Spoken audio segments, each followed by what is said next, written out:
Amara was happy. It was her 17th birthday, and her parents had promised it was going to be special, that they had plans to celebrate it that very night. She dressed in a pretty little black dress, donned the locket she'd received as a present that morning with Amara engraved on it, and little heels, sitting in the lounge room and waiting for them to come back from wherever it was they had gone. The hours had passed, she remembered. So long, the clock ticking loudly and endlessly as she'd gotten concerned. It wasn't like her parents to be late, let alone keep her waiting for so long. She glanced at her phone for the 100th time, tried to call them once again, and again got their voicemail. It was getting dark and the sun had set long ago, the night creeping in and still no sign of her parents, let alone her stepbrother Damian, who was meant to be celebrating along with them all. She'd never met her stepbrother. He was a few years older than her and the alpha of the neighboring pack. All she knew of him was that he'd been away at college and now ran the family business. Otherwise, she knew nothing, had no clue what he looked like, let alone what he was like. She remembered wondering where he was as well. Was he with her parents? The doorbell rang and she moved towards it in a daze, hand outstretched, wondering why her parents weren't just letting themselves in like they normally did. The scent she smelled was familiar, though, and it took a moment for her to realize who it belonged to before she opened the door on autopilot, seeing her alpha on the front porch alongside the beta, his eyes full of anguish and sorrow. Why had the alpha knocked on the door?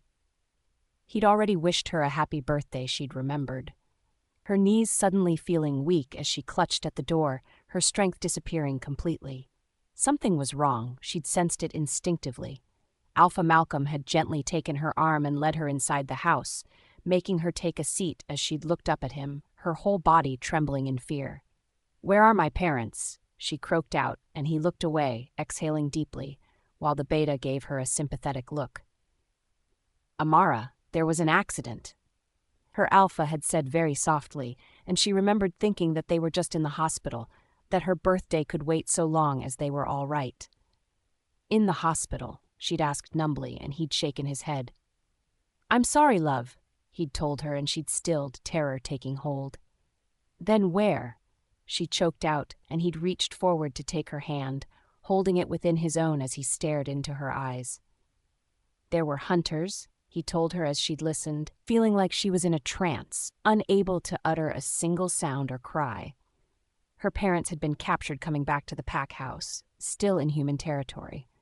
They hadn't stood a chance. There had been too many of them to fight, and the wolfsbane they were shot with had been a large volume, proving to be fatal. Alpha Malcolm had gone in search of them once they'd taken too long to come back and stumbled on their bodies, lying on the ground next to their car.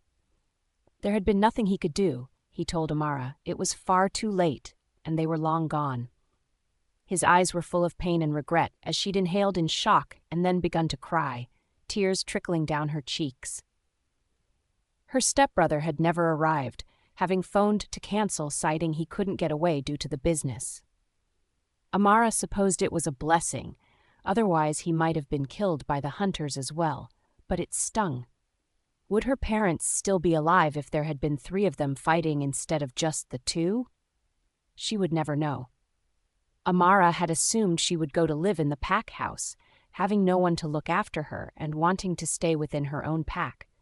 It had made sense to her, so when the alpha had informed her she was to travel to the next pack, the Crimson River pack, to live with her stepbrother, she was shocked.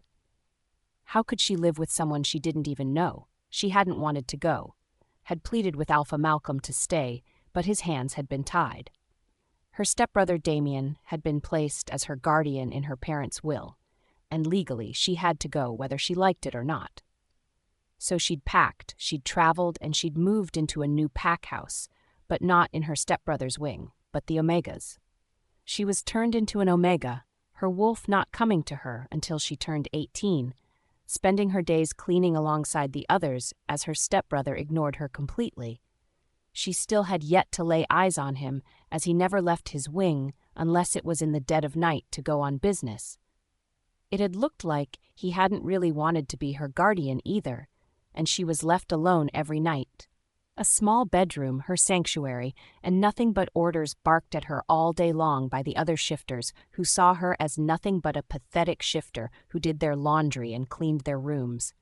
Every night, she had the same dream. A group of hunters were pursuing her as she ran, still not able to shift into her wolf form, her legs pumping wildly as a group of them stalked her, rifles held up on their shoulders, dressed in their camouflage clothing. Shots would be fired, and tranquilizer darts and silver bullets would go flying past her head as she struggled to get away before finally being hit, sprawling to the ground and lying there, unable to move, as one man in particular came closer, his eyes shining in the darkness as he leant down and whispered, "You're all mine, little wolf." Amara woke up screaming once again. He knew where she was at all times, her scent so tantalizing and so pure it was like an aphrodisiac. She was so innocent-looking, so gorgeous, it was all he could do to keep his hands off of her. Ever since his stepmother and father's death, he'd taken to locking himself away to deal with pack business. Amara had never met him, and it had hurt to make her an Omega, but he couldn't risk her coming by him, not when it was so hard to keep his wolf at bay whenever he was near her, let alone smelt her. He knew he must seem like a cold bastard, but he was several years older than Amara, and she still had no wolf. No way of knowing why he kept her at arm's length. As for the murder of his parents, he was still trying to track down all of the hunters responsible, and those he had found had been shown no mercy for their involvement in the killings. Damian sat at his desk looking around at the walls and generally being idle. He'd had to move his office upstairs to his room in order to stop himself going crazy at the smell of honey and jasmine that seemed to linger from everywhere she'd been or touched. His beta Jonathan sat there with a grin, knowing full well what was bothering his alpha and delighting in his discomfort. Damian ran a hand through his brown hair with frustration, his green eyes glaring at a very amused Jonathan, wishing he could throw the man out and knowing he needed him to report all the goings-on. Eventually, he would be able to move around the pack house smoothly, go wherever he wanted and whenever he wanted. Damian knew it was merely a matter of patience. But how did one go on like this when every time you came downstairs, it had to be in the dead of night to avoid her? He wondered if she hated him, hated her life and everything he'd done to her since she'd arrived at the pack house. He knew it was completely different to the life she'd had at her old pack, but he'd had no choice in what he'd had to do, wondering if she would forgive him in the future, and suspecting that forgiveness would have to be earned. He'd caught small glimpses here and there of her, his mouth going dry every time, and the same reaction from down below. She was stunning. Amara's hair a luscious black and brown ombre color, her eyes almost black in color, and curves that had his hands itching to touch her. Her breasts so luscious and full that she was a goddess in his eyes, the only woman he'd ever looked at in this matter, and the irony of not being able to be near her for fear of hurting her, or doing much worse. It was killing him on the inside, and he swore each day passed even slower as he counted down the days. His patience slowly beginning to die out as more time went on. "The company is doing well. Here are the profits," his beta interrupted his chain of thoughts, handing him a large stack of papers that he barely glanced at before putting them down on the desk. "Great," Damian muttered, his heart not in it, as Jonathan gave a long, suffering sigh. "Would it be so bad for you to talk to her at least?" Jonathan asked quietly. "She's never even seen you, you know that, don't you? She's been left all alone to grieve and hasn't got anyone to lean on. None of the other Omegas talk to her, did you know that? They know she's your stepsister, and because of it everyone's afraid to go near her, let alone knows why she was made an Omega. They think she's being punished for something." Damian frowned.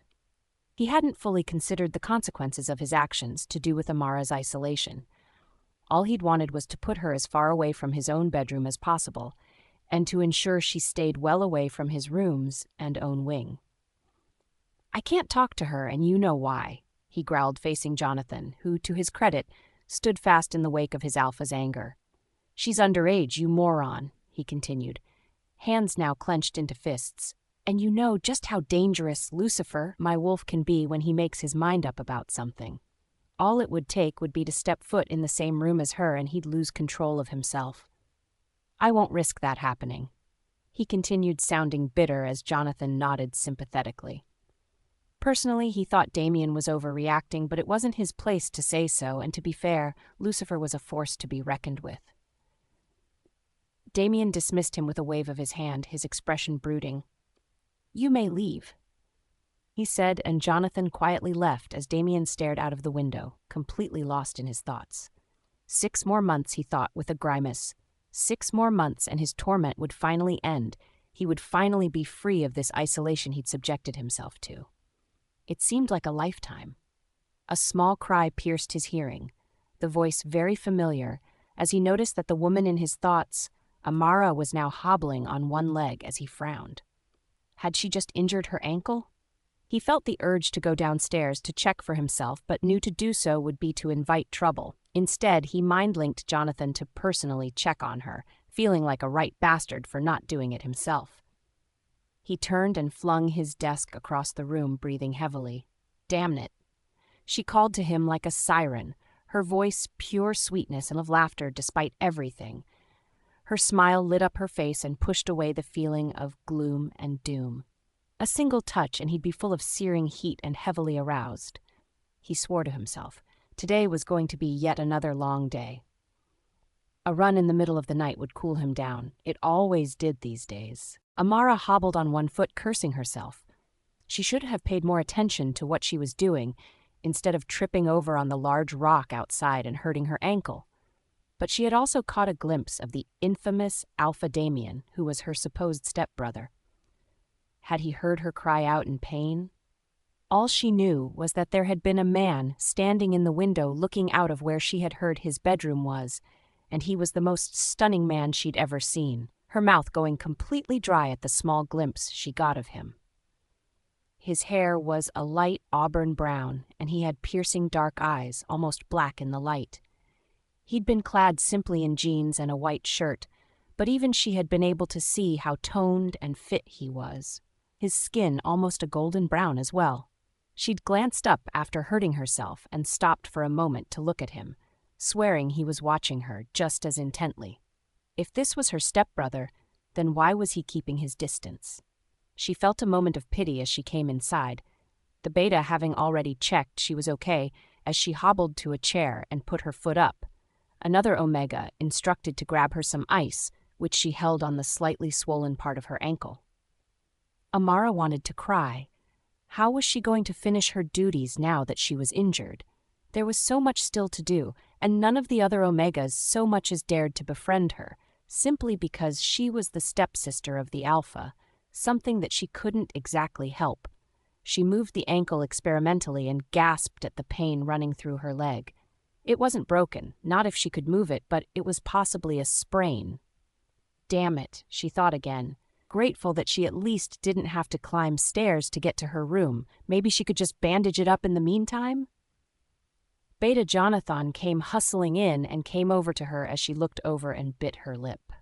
He was handsome, even she could admit that, but her thoughts kept straying back to the man in the window, her cheeks flushing as Jonathan reached over and ever so gently moved her foot as she gasped and winced at the pain. "I don't think it's broken," Jonathan said, highly relieved. He had no doubt that Damian would be pissed if it was, as it was the man had gotten concerned the second he'd heard Amara cry out. "I'm mind-linking Dr. Sarah," Jonathan told her. "I want her to check this ankle out. Stay here until she gets here, will you?" He exhaled, and Amara opened her mouth to protest. "I can't," she said weakly. "I still have my chores to complete before bed." "Amara, look at me," Jonathan said sternly. "You are not moving until the doctor comes and examines you. Your chores will still be there when you recover." Amara sighed but nodded. To be fair, even the prospect of standing back up and hobbling again was filling her with dread. Why had she insisted she'd be all right when it was clear she wasn't? It seemed like hours before the doctor came rushing in, the woman's hair disheveled and her blue eyes cold and filled with contempt, as she eyed Amara off, as though she was a piece of trash or something highly offensive to her person. "You called me here to look over a filthy Omega," Dr. Sarah snapped, full of disgust, and Jonathan gave a low growl. warning the woman. "She's Alpha Damian's stepsister and has injured her ankle. You will examine her whether you want to or not." Jonathan glowered. "Or should I inform the Alpha that you refuse to treat her?"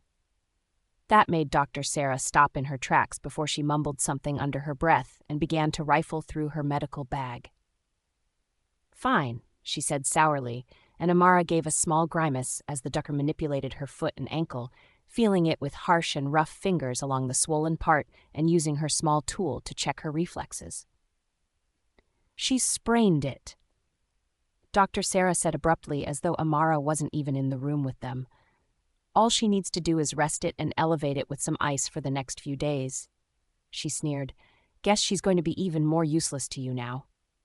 She strode out of the room, Amara in tears, as Jonathan saw the doctor out and then came back looking serious. "Amara, I'm taking you to your bed," he said quietly, looking a bit guilty. "You'll need to rest up and see how you go." "But the other Omegas will hate me for it," Amara pointed out, her chin wavering as she fought back tears. She didn't need any more bullying or silent treatment than she was already getting. Jonathan gathered her up silently as she stiffened in his arms, expertly maneuvering her around to the Omega rooms and into her own, which merely consisted of an old dresser for her clothes, a single bed with torn and tattered blanket, and a small locket that belonged to her mother, which she had managed to salvage before being moved to the pack. He was highly aware of Amara being bullied and tormented by the other Omegas, but there wasn't much he could do. Despite ordering them to back off, he couldn't very well be there every hour of every day, and most, like Amara, were still waiting for their wolves. Even so, they still contained the scent that was particular to an Omega, and their wolves would be runts, small and of little use to the pack. Even Amara, who'd been of a higher regards in the pack with the mother and father she'd had, reeked of Omega status, and it was with a heavy heart that Jonathan had to order her to start her duties in this pack, highly aware that she was more important than she thought she was.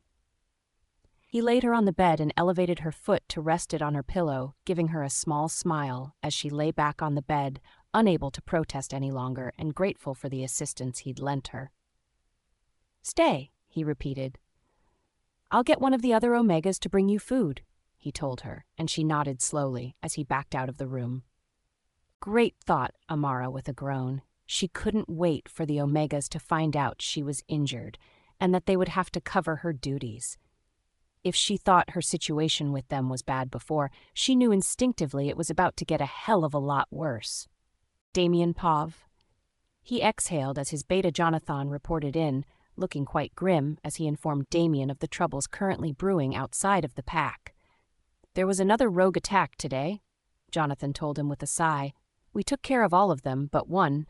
He's the leader apparently, and for some reason he wants to speak to you." That made him raise his eyebrows. The only time they kept prisoners was when they had vital information or were to be tortured for leading the attacks. Very rarely did a prisoner want to speak to him, the alpha of the Bloody River pack.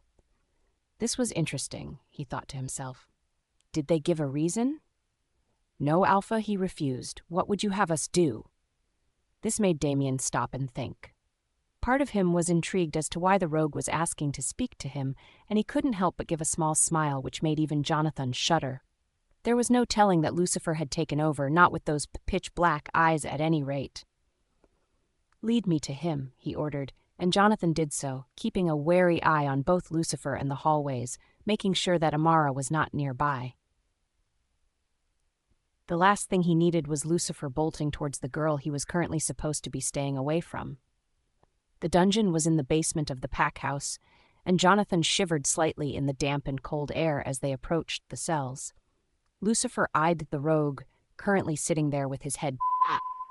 For a rogue, the man looked strong, arrogant, even as he sneered at the men, his eyes full of contempt and disgust. "You wanted to speak to me?" Lucifer was deadly calm, and Jonathan knew it wouldn't be long before he blew his top. The rogue stood up, his clothes dangling off his thin frame, a beard that was matted and greasy, and his hair just the same, a dark brown that could be dirt or the original color. It was hard to tell. He couldn't be any older than Damian, but circumstances clearly made him look much older than his years. You think you'll break me in here?" The rogue whispered, and Lucifer's eyes flashed. "But the truth is, we'll never stop coming, not until we get what he wants. He won't stop either." Lucifer glanced at Jonathan, who had gone deadly still, and mind-linked him, Jonathan flinching at the anger in his alpha's voice. "I thought this was the leader. Is there a possibility this pathetic mutt is telling the truth?" growled Lucifer. "There has been more rogue attacks of late. There is a chance that there is someone controlling these rogues into doing their bidding. But what motive could they possibly have? They're not sending enough to try and take over the pack, and they haven't even been strong enough to kill either." Jonathan answered hesitantly, and Lucifer gave a low growl as he turned back to the rogue. "Who is he?" he hissed, and the rogue began to laugh, further infuriating him. "What do I get if I tell you?" he said slowly, and Lucifer began to laugh this time, a chilling sound that echoed through the otherwise silent basement. It was a frightening sound, and Jonathan fought the urge to back away. "How about a merciful death?" Lucifer informed him lowly, and the rogue shook his head, his eyes dancing at the man whose hands had now clenched into fists. "You think I'll tell you anything if I'm going to die anyway?" He scoffed, and Jonathan took a hesitant step forward and stared into the rogue's eyes. "I suggest you tell him. You have no idea what he's capable of," Jonathan said quietly, Lucifer scowling at him. "I have more strength than to let you scare me into talking. Do your worst," the rogue said, and Jonathan sighed and cast his eyes to the heavens. The rogue apparently had a death wish, and his death would be slow and painful now as Lucifer took his time. The rogue would talk in the end. They always did after Lucifer had had his fun. The rogue had no idea what was in store for him. "Open the cell," Lucifer boomed, and the rogue backed away, his eyes darting around nervously as Jonathan dug the key to the cell out of his pocket and began to turn it in the lock. "By the way," the rogue cried out now, before the door had opened, "he sends his regards and warns you that he won't stop until he gets hold of Amara."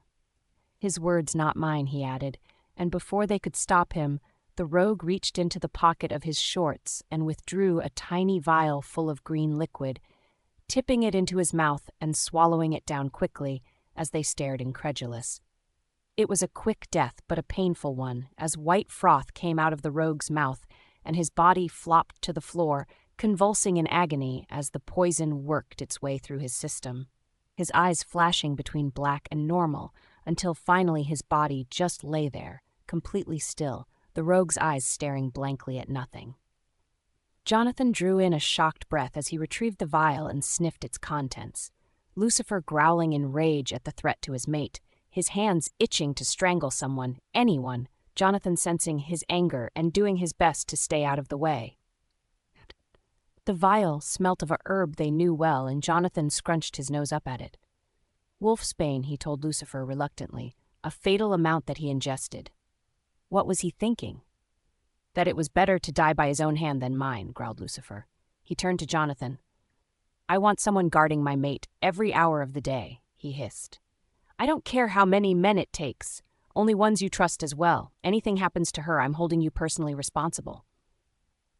"Of course, Alpha," Jonathan said hastily before seeing Damian's eyes turn back to normal, heaving a relieved sigh to see Lucifer had given back control to him. Damian, however, looked just as pissed as he stared down at the dead body of the rogue. "No one gets near Amara," Damian whispered, looking right into Jonathan's eyes. "I want this person, this threat to her, eliminated as soon as possible. I want to know why they are after her in particular." Amara. She was getting bored. 2 days had passed, and for some unfathomable reason she had seen some members of patrol guarding her room. Were they worried she was going to run away in the condition she was in? For heaven's sake.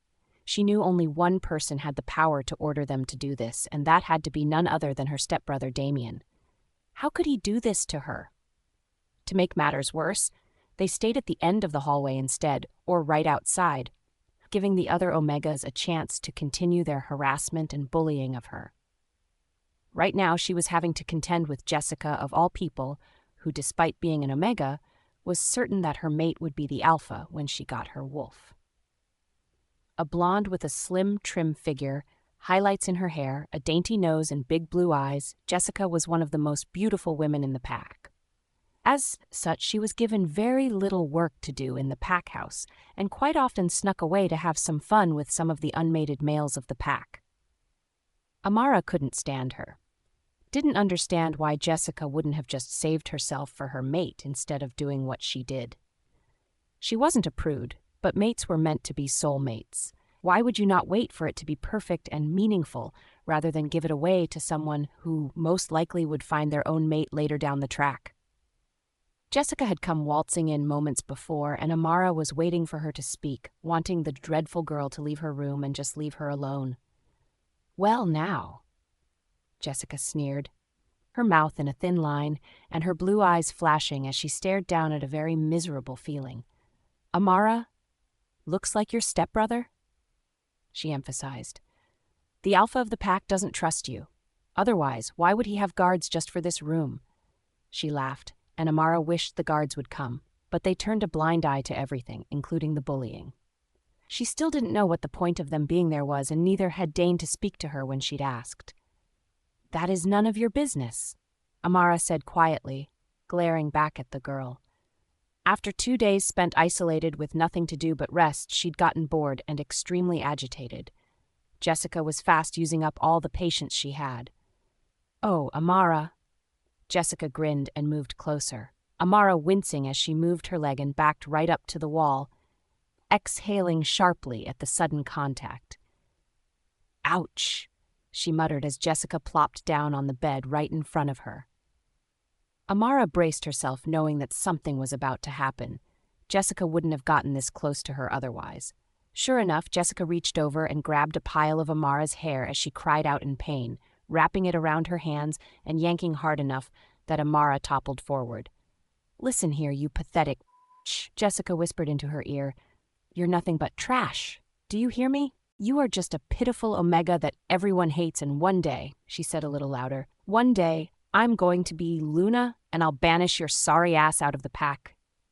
Amara felt Jessica's grip loosen as she sat back up and looked at her with shining eyes, defiantly refusing to shed any tears as Jessica stood back up rather abruptly. "You think because you're a good girl that eventually he'll care for you, don't you?" Jessica said snidely. "But he doesn't. If he had, you wouldn't be here, and you wouldn't have been made an Omega. He, like everyone else, hates you, Amara. Remember that, won't you?" Amara watched her stride off, knowing it would do no good to retaliate. The one time she'd tried it, she'd ended up locked in the dungeon after Jessica had lied and told them that Amara had started the fight. The other Omegas were either just as bad or ignored her completely. She drew in a shuddering breath as she eased her leg back into a comfortable position, her ankle throbbing wildly as she placed the covers back over her. Jessica's footsteps sounded in the distance, and Amara listened, glad when there were no more sounds of her, ensuring the girl had in fact left. She stared up at the ceiling, none of the guards bothering to check in on her. But then why would they, she thought to herself bitterly. It's not like the precious Alpha, who was her own stepbrother, cared about her. So naturally, no one else in the pack did. Besides Jonathan, that was. For some reason, Jonathan was inherently kind to her, made sure she had the same amount of chores as everyone else, and tried to keep a close watch on her. Almost like the brother she'd never had, she thought rather sadly. Sometimes she wished Jonathan was her stepbrother. At least he treated her with respect and cared. Amara missed her parents and hated that she'd had to move here after the funeral instead of staying at her own pack. Her stepbrother hadn't even had the decency to attend their funeral, and it still smarted. She sighed. Amara figured this was as good as her life was going to get, and it wasn't much of a life. When she turned 18, she had big plans. Amara wanted to leave this hellish place and her miserable no-good stepbrother behind and find a place to settle down where she would be treated right, maybe even find a job that paid her so that she could afford somewhere to stay. She didn't want to stay here and be bullied for the rest of her life. She wanted a mate, someone who loved her and who would cherish her, the same as what she would do to them. Was that really too much for her to ask? She wanted to scream at the moon goddess, give way to all her frustration and the rage piling inside of her. Instead, she began to sob quietly, curling up into a small ball and crying herself to sleep. Amara was more than relieved to be given the go-ahead to get back to her duties. The time had passed incredibly slowly in her room, and although she tended to hobble a bit, she could withstand the slight pain she felt while standing and moving. She hadn't come across Jessica just yet, and she decided to be grateful for small mercies. Right now, she didn't think she could deal too much with the girl right now, especially when she hadn't done anything to warrant this kind of hatred towards her. She was the last one in the kitchen late at night, scrubbing the dishes and putting them away, the other Omegas having left all of the work to her. Amara didn't care, though. It was quiet, the only person in the kitchen herself, and she liked it that way. At least she wouldn't have to worry about the other Omegas making fun of her while she cleaned up. She sensed someone coming up behind her and turned rather startled to see the big blue eyes and puzzled look on a pack member's face. She struggled to remember his name for a moment, and then it came to her. His name was Keith, and she wondered what he was doing in the kitchen late at night. He was renowned for being a playboy in the pack, his golden locks and strong-muscled physique reminding Amara of a male god from the ancient Greece tales she liked to read. But she wasn't swayed by his good looks. For some reason, she remained immune to him, something that for some inexplicable reason he took as a challenge. "Geez, Amara," Keith scoffed, folding his arms as she relaxed slightly. "I was just coming in for a snack, for heaven's sake," he added with a shake of his head, his blue eyes narrowing at her as he took in her disheveled appearance and the way she was slightly limping from the pain in her ankle, which seemed to be steadily increasing. "Sorry," Amara said timidly. "I didn't really hear you come in." She lied. Her heart was racing in her chest, and she felt distinctly uncomfortable for some reason, desperately wanting Keith to just leave the kitchen and let her finish up. "You know," Keith said slowly, moving around her and grabbing some water from the kitchen tap. "I see how much the other Omegas hate you," he said softly as she looked at him. "If you were with me, they would respect you more," he offered, but she shook her head, firm in her resolution to save herself for her mate. Besides, she'd never really liked Keith, and she wouldn't just be another notch in his bedpost. Amara made the mistake of turning and felt something large and heavy hit the side of her head as she swayed, her legs buckling as she collapsed to the floor, blackness quickly overtaking her as she passed out unconscious. She never heard Keith's chuckle or felt him grab her from the floor and make his way outside. Amara's head was pounding as she forced her eyes open, her vision blurred as she took in the distorted images of trees and smelt the forest all around her. She wriggled desperately, realizing Keith was holding her in his arms, and felt him grip her tighter as she cried out and looked at him. "You just had to say no again," he grunted as she opened her mouth to scream, and he dropped her, eliciting a squeak instead as she fell, trying to scramble away and sobbing as he took hold of her sore ankle and yanked her towards him. She felt his large, rough hand place itself over her mouth as she tried to scream, the other one yanking at her pants as she wriggled and fought, kicking and bucking until he sat firmly on top of her, his eyes twinkling with pleasure. "You know, this could have been much easier if you had just said yes to me at least once," Keith growled as she blinked up at him, tears dripping down her face. He managed to yank her pants off as she stilled, knowing there was no way she was going to get away, and yet not able to give up completely. Not just yet. His claws ripped her panties open, Amara's eyes widening in horror as he positioned himself, placing each of her legs firmly on the sides of him as he knelt. Her mouth was free, but she felt the smack of his hand against her mouth, feeling blood welling at the cut on the side of her face. "Scream and I'll hurt you again," Keith warned, and she nodded helplessly, his face alight with viciousness as he smiled at her, clearly enjoying her terror and reveling in what he was about to do to her. Amara had given up all hope, felt him fumbling at his pants when a loud growl sounded off in the distance, along with thudding paws as a wolf landed to the side of them, Keith swearing as he fixed his pants and hastily stood up, shifting himself. Amara wondered what he was about to do. Had a pack member come to save her? She dared not move, waiting to see what would develop. The other wolf was large and black as night, his eyes gleaming in the moonlight. She swore it looked at her for a long moment before growling at Keith's wolf. Keith's wolf had no chance in hell of winning, thought Amara dazedly. His wolf was only 2/3 the size of the black one and was a silvery gray color with a white underbelly. The black wolf would easily defeat him, and she thought that Keith would do the right thing and submit rather than fight what could, and probably was, a member of the pack. She bit her lip, turning her head and watching them circle one another. She couldn't believe her luck. She had been saved and spared a terrible ordeal. But had she really, or would she be at Keith's mercy once more if he was successful in killing the other wolf?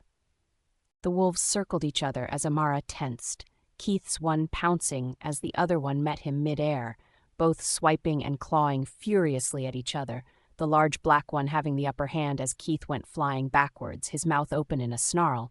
The other wolf walked up to him slowly, and Amara's eyes widened as she saw Keith suddenly still, his head to the side and then suddenly shifting back without warning, kneeling on the ground as the other wolf stood and stared, growling furiously. Amara wondered what had happened. Why had Keith shifted all of a sudden unless... She suddenly realized that the only one Keith would ever submit to like this would be to Alpha Damian himself. Had her very own stepbrother saved her? The other wolf shifted, a young but furious-looking man standing in its place. He was the most gorgeous man she'd ever seen, tall with broad shoulders and taut abdomen from working out, his legs long and muscled. His hair blended into the darkness, a mixture of brown and red, his eyes a piercing green. He spared Amara a quick glance, and she saw his jaw tighten as he turned and looked at Keith with rage reverberating throughout his entire body. "What on earth do you think you were trying to do?" he shouted as Keith cowered underneath his tone of voice. "Alpha Damian," he said quietly, "we were just having some fun. I swear it was consensual." So she'd been right. It had been her stepbrother, thought Amara numbly. She heard Keith's words and began to protest, bringing herself to a sitting position. "Consensual my ass," Amara shouted at Keith, who glared at her. "You knocked me out cold, you bastard." She sobbed, and her stepbrother made a move as if to go to her, and then stilled, his eyes staring at Keith with condemnation and utter revulsion. "You tried to take a pack member without their consent. That constitutes rape, and don't lie to me." Damian thundered, "Because I can see the injuries you've given her and the state of her clothes." "You disgust me," he roared as Keith trembled. "Never have I seen such a cowardly and despicable act by one of my pack members before." Amara was trembling and beginning to shiver from the cold as the wind picked up and the air grew chilly. Silence now except for Keith's heavy breathing. Evidently, he had just realized how much trouble he was in, whereas Amara was in a state of shock, not just from her near miss, but the fact she was finally seeing her stepbrother for the first time ever. "I'm sorry, Alpha," Keith apologized. "It won't happen again." "You're damn right it won't. How many other women have you done this to?" demanded Damian, his arms folded, and Keith stared him right in the face. "No one," he said quietly. "Then why her?" Damian asked, indicating Amara, who sat still as a statue, knowing instinctively what the answer would be. "She's the only woman to ever refuse me." Keith said, slightly angry and sounding puzzled. "Every other female has been more than happy to be with me, to date me, but Amara has always said no, as if I'm something disgusting." "That's because you are," Amara wanted to scream. "Look at what you just tried to do. I knew exactly what type of man you were, and I was right. A coward and a pathetic piece of who's never been told no before in his life." Damian hissed, his hands clenched into fists. "You are the worst kind of coward there is, and I'm ashamed that you're a member of the pack at all." He circled Keith and then stopped behind him, his hands suddenly gripping the man's head as he began to struggle wildly, yanking it sideways and effectively snapping his neck, dropping the man's body without a qualm. Amara watched as though, from a distance, Keith's body limp on the forest floor and his blank eyes staring directly at her as she trembled and fought the urge not to scream. She waited as Damian spat on the ground next to the man, and then his eyes met hers, and she shivered from the intensity. They narrowed as though taking in her appearance for the first time, and the next thing she knew he was right beside her, lending her a hand up as she stood, blushing furiously as he pretended not to notice her nakedness below. Instead, his voice was surprisingly gentle as she swayed on her feet. "Amara," he said softly. "Are you all right?" She wondered at the gentleness of his voice after everything she'd just seen, but tried to nod weakly. Her feet buckling, and Amara fainting all of a sudden. He caught her before she hit the floor, picking her up and cradling her next to his chest. Damian sighed. This wasn't the way he had envisioned them meeting, but he thanked God he had made it to her just in time. He'd been going for his nightly run when he'd smelled her close by along with another male, and at first thought she had snuck out to have shocks with another man. It had taken one look at her struggling beneath the man's weight to know that hadn't been the case at all, and Lucifer had gone to her rescue, Damian having to take control once the man had submitted. Much to Lucifer's chagrin, because he had wanted to make the man suffer immensely, a slow and painful death. But Damian had told him Amara needed him, and he'd calmed down somewhat, though was pissed he hadn't gotten to kill the man himself. Damian began to walk back towards the pack house, gripping Amara tightly, staring down at her and marveling at her beauty. She was so lovely, so sweet, and now he couldn't bring himself to put her back in the Omega's bedroom, not with the danger she had just been in. He scowled. So much for Amara's so-called guards. He made a mental note to punish them later as he climbed the stairs up to his own bedroom, walking inside and ever so gently depositing Amara onto the bed. Tenderly, he placed the blankets over her, seeing how pale she was and how she shivered before climbing onto the bed himself. Thankfully, Lucifer was content just to be near her, thank goodness, considering her ordeal, and he lay there, one arm curled over her protectively, as he too began to sleep, right beside his mate where he belonged, and in his bed where she would remain from now on. She woke up, eyes fluttering open, as she took in the sight of a bedroom that was clearly not hers, way too masculine for her taste. Amara felt a heaviness on her chest and glanced down to find that there was an arm resting atop of it. What had happened last night? She bit her lip as it all came flooding back to her, and the wolf who had saved her, the one she knew had to be none other than her stepbrother's. He'd come to her rescue when she needed it. Had he also put her to bed and slept beside her all night? Her cheeks flushed as she tried to gingerly dislodge his arm, her stepbrother Damian muttering in his sleep as she managed it, quietly managing to crawl out of the bed. She had her duties to attend to and didn't want to be late, creeping across the floor in tiptoes in an effort to keep as quiet as possible. "Where do you think you're going?" A loud, gruff voice growled, and she swallowed nervously, her whole body stilling. "Work," she managed to squeak and heard a low growling from behind her as she forced herself to reluctantly turn and face her stepbrother, sucking in a deep breath as she took all of him in, his chest naked and showing off his toned abdomen and six-pack that almost had her drooling despite herself. He looked angry, she noticed, but why? "You no longer work as an Omega," he snapped, his hair disheveled and his eyes flashing with anger as she trembled where she stood. "I won't let you. Not after what happened last night," he added, and she blushed, staring down at the floor. "Thank you for saving me," she whispered thickly, feeling tears come to her eyes. Damian got out of bed, and Amara was thankful to see he was at least wearing pants that hung low beneath his hips as her mouth went dry. God, he was gorgeous, and she felt this overwhelming desire to touch him, to wrap her legs around his waist and kiss him, scolding herself for such thoughts. This was her stepbrother, for goodness sakes. How could she be reacting this way to him? "I should never have had to. I put you in danger being an Omega," Damian exhaled, Amara confused by his words. "You're not going back to that, Amara. I won't let you. From now on, you stay in this bedroom with me," he said, and she bit her lip. "I can't stay in your room with you. Hell, I don't even know you properly, Damian," she argued. "Until last night, I hadn't even met you," she said, her ire raising. Now he looked slightly guilty, but she also noticed his eyes were turning black. Was he now in control, or was his wolf taking over? Had she angered him that much? "I kept away from you for a good reason," he spat out, and she cringed. What kind of reason would keep someone from their stepsister, especially one who was grieving the loss of her parents? "You didn't even go to the funeral," she accused him. "I went," he spat out. "I sat in a car and I watched everything from afar. I saw you, Amara, and I saw everyone else who attended." "You know what? I didn't see you," Amara whispered, stunned. Why hadn't he come out and stood by her side? Why had he just watched from a distance? She was puzzled. Why was he so determined to stay away from her back then? "I did it to make sure you were safe," he growled, sauntering closer as she fought the urge to back away, his eyes black as night as they looked into hers. "Because if I went near you, then I would want to touch you, and it wasn't appropriate, not then and not now." Amara was stunned. What on earth was he on about? Why would he want to touch her?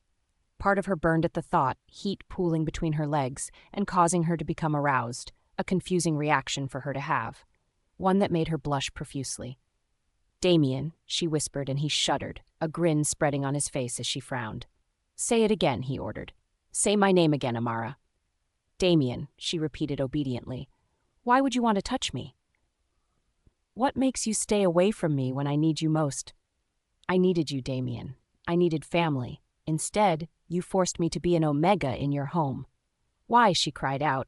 "What did I do to deserve that kind of treatment from you?" she sobbed.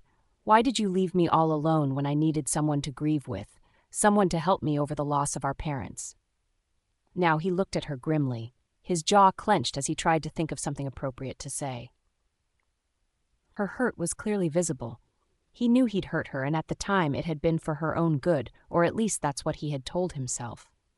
He'd thought he was doing the right thing, but now looking at her, he knew he had done it for his own sake and not hers.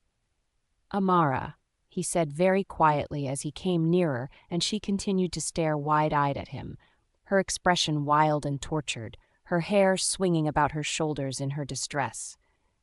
He took hold of her hand, firmly holding it as she kept it still, not wanting to offend him by yanking it back. "I'm sorry, I should have been there for you instead of leaving you to your own devices." He paused and looked off in the distance. "But I'm making up for it now," he growled. "You will stay in this room, or so help me God, I will drag you back up here every night, kicking and screaming," he whispered, and she burst into tears, pulling her hand away and staring at him. "Why?" she sobbed. "Why are you being like this?"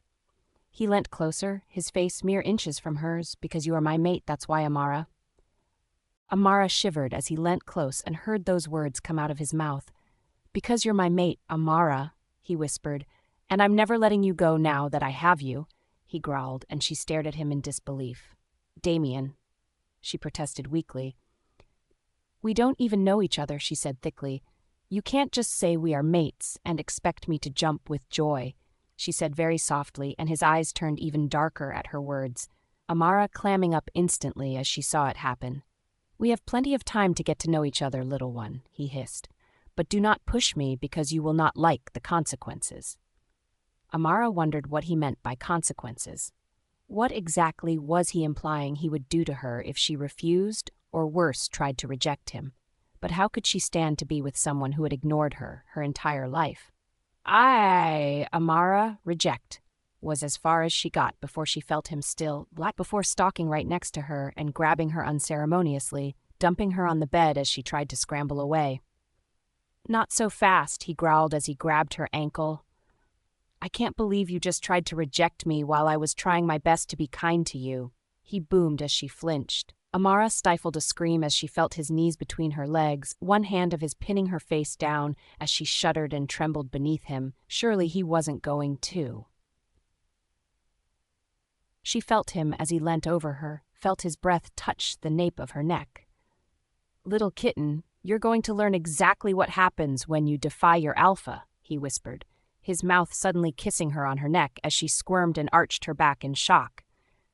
She wanted to be disgusted, repulsed by his actions, but instead she felt herself become excited, heat pooling between her thighs as she gave an involuntary moan. "Prepare yourself," he told her, and she frowned, wondering what on earth he meant by that. The first smack on her bare bottom stung slightly as she cried out, hearing him count from behind her. "1," he growled as she shrieked, another one followed by 2, and on it went until he reached 10. Amara lay spent, tears in her eyes, as he stopped, her bottom no doubt red and very sore from his ministrations. She thought he would leave her there, having punished her like a small child, but instead she felt him leave her for a moment and then come back. He applied something cold and soothing against her bottom with steady and gentle hands, making the sting go away completely. She stayed still, letting him do as he wanted, stroking her hair. "Good girl," he growled. "Good little kitten," and she almost moaned at the words he was telling her. She should have been angry, at the most upset by what he had done, but instead, she'd become highly aroused. His gentleness was a complete contrast to what had happened, and she felt herself becoming relaxed the more he touched her. She felt herself being picked up and let out a tiny squeak as she found herself suddenly sitting on his lap, sideways, as he engulfed her into a hug and began to rock her. This was completely out of her comfort zone, but she didn't want to anger or upset him and went along with it all until finally she mustered up the courage to look deeply into his eyes. They were a normal color, thank goodness, instead of the pitch black she'd seen earlier. "You needed to learn not to defy me, or you would suffer a punishment. That was just one of many I will give you," he advised her, and Amara frowned but nodded, wondering what else she would possibly be punished for. Would he tell her, or would she have to work it all out for herself? "Now then," he murmured, pleased when she didn't object to him, "about that rejection. You ever try that again with me, Amara, and your punishment will be far worse than what just happened." "Is that understood?" Amara nodded. "I didn't hear you," he said gruffly. "Yes," she whispered.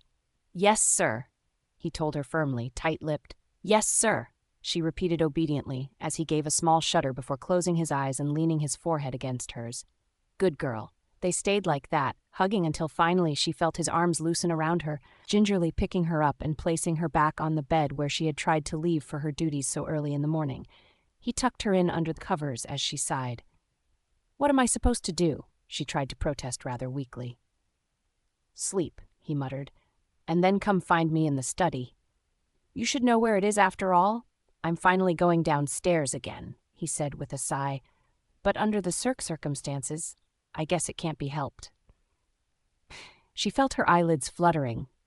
If she was to be honest with herself, she was still tired, and not just from her earlier ordeal. Months of getting up in the early hours of the morning was finally getting to her, and her eyes closed of their own accord. Before she knew it, she had fallen into a deep sleep as he watched over her. Damian gave a small smile. She'd responded perfectly and would make a fantastic submissive to his dominant side. There was no denying they were made for each other. Amara would have to be trained, of course, but she'd already surpassed his expectations, and he wasn't going to do much more until she'd reached her 18th birthday. He gave her a kiss on the forehead and then left, a spring in his step for the first time in a very long time. Amara woke up and sensed it was nearly noon, the sun shining brightly in the sky as she stretched and yawned. She needed clothes, she realized, and sighed, knowing that none of hers were up there with her. Would Damian mind if she borrowed some of his for the meantime? She decided he would have to deal with it. She didn't feel like going down to her room to retrieve stuff when she desperately wanted a shower in the large, luxurious ensuite bathroom Damian had. She squealed in delight as she splashed and played around in the bath, delighted that she could have one after going so long without it. Omega's bathrooms only contained a shower. Amara had always loved baths, though, and she took her time before reluctantly getting out and trying to locate something to wear. Amara rifled through Damian's drawers and finally retrieved a plain black shirt, which swam down to her knees, and a pair of boxers. She bit her lip. Would he be upset with her for borrowing his clothes? There was only one way to find out, and she hesitated and then sighed. His instructions had been clear, and she knew that she needed to follow them. Amara knew the way to his study downstairs and managed to make it down there without incident, her hand hovering as she struggled to knock on the door, her thoughts beginning to panic her. What if he was at an important meeting? What if he forgot what he'd told her to do? What if she embarrassed him because of what she was wearing? Then she heard his voice. "Amara, stop dawdling and come inside for heaven's sake." His voice was tinged with amusement, and she flushed, quietly opening the door and slipping inside, relieved to see it was just him sitting behind his desk and no one else in the room besides herself. His eyes widened as he took her in, seeing his clothes on her and fighting hard to maintain his composure. Her stomach let out a small growl as she stood there, and Damian frowned. "Have you not eaten yet?" he asked, astounded, and Amara shook her head. "You told me to come and find you once I was up, and I didn't want to disobey your instructions," she whispered as he frowned at her. He hadn't meant for her to starve herself in the meantime. "You should have eaten first," he growled, mind-linking an omega as he spoke.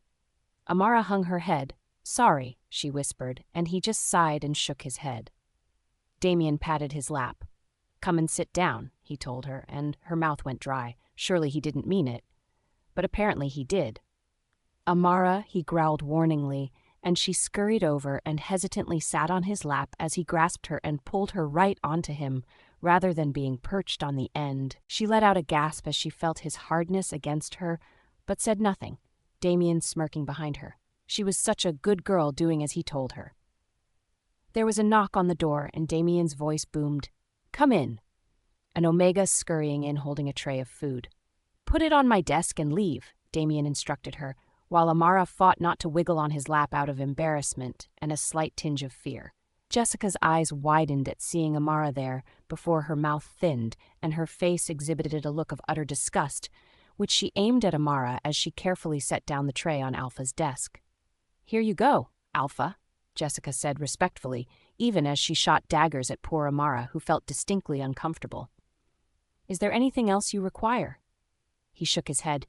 "No, you can leave," he hissed, and she turned her back and almost stormed out of the room, Amara heaving a big sigh of relief as she left. Amara eyed the tray of food, and Damian laughed at her look of hunger.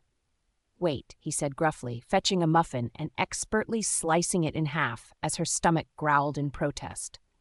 He placed the muffin against her delectable lips as she gave him a look of confusion. "The only way you get to eat is if I feed you," he hissed, and she bit back her protest and nodded, opening her mouth obediently and taking a small bite. It was so damn good, completely unlike what the Omegas were fed, and she couldn't help but let out a small moan, licking her lips as Damian shuddered beneath her at the sound. He continued to feed her delicate morsels as she shifted and wriggled on his lap, her initial embarrassment gone. He was patient, selected only what she wanted off the tray, and by the end of it, even Amara was turned on as he placed a finger in her mouth, and Amara instantly sucked off the crumbs and chocolate that was smeared on it. Heavens, he had been feeding her, and her mind was giving her all sorts of naughty ideas about what she'd like to do to him. He removed the finger and then gripped her by the hips, turning her around to face him, his eyes looking deeply into hers. Before she could move, he grabbed her by the back of her neck tightly as she grimaced and then pushed his lips against hers as she gasped.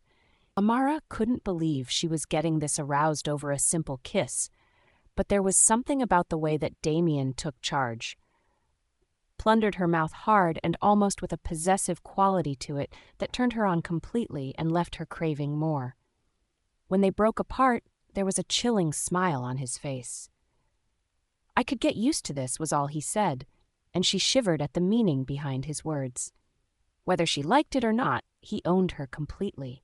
Amara was not able to resist him as he picked her up and placed her standing. She waited to see what he wanted from her next. Amara yawned. She was incredibly tired, having watched Damian work all day while she hung around, staring at the scenery and even stealing his phone on occasion to play games on. She had tried to get up and excuse herself, but he'd insisted she stay with him, and without even thinking about it, she had complied, lying on the couch in the room and keeping herself as entertained as possible. They'd had dinner brought in to them and eaten, but judging by the night sky, Amara could tell it was getting really late as Damian gave her a concerned look. "You look done in," he said gruffly. "It's time we headed to bed." That woke her up slightly. Did he mean for her to sleep in the bed with him again? She blushed just thinking about it, and then gave a slight gasp. He wasn't talking about doing the other thing, was he? Because she wasn't ready for that, not yet anyway. He sensed the change in her mood. "To sleep," he told her firmly, rolling his eyes. "You're only 17 for heaven's sake, and I am willing to bet a virgin. I think that can wait until you are ready." She bit her lip, slightly disappointed for some reason, even though he was being a perfect gentleman. Amara couldn't believe how ridiculous she was being. What did it matter that he wasn't wanting to sleep with her right this moment? She was ashamed to admit part of her really wanted to. He stood and held out his hand to her, Amara taking it automatically as he led her out and upstairs to his bedroom again. She frowned when they reached the room and sat down on the bed with a huff. "I need my clothes," she pointed out. "I can't keep stealing yours," she added, and he frowned. "Why not?" he asked. "I happen to think you look adorable in them." She blushed. "Very well, go and fetch your clothes," he said sternly. "But you come right back, do you understand me?" "Yes," Amara said, and he stopped her, gripping her chin and staring right into her eyes as she blinked. "Yes, what?" he growled, and she thought for a moment. "Yes, sir," she whispered, and he released her, watching as she left the room, a small smile playing on his lips. Amara almost skipped down the stairs, heading to her basic room and gathering up the rather small and dismal pile of clothes that were rather worn and ragged from working in them, day after day. She turned and collided with a smug-looking Jessica. "Oof," Amara grunted as the clothes fell from her hands. She glared at Jessica, who merely raised her eyebrows. "You're the one not looking where you were going," Jessica sneered, and Amara sighed.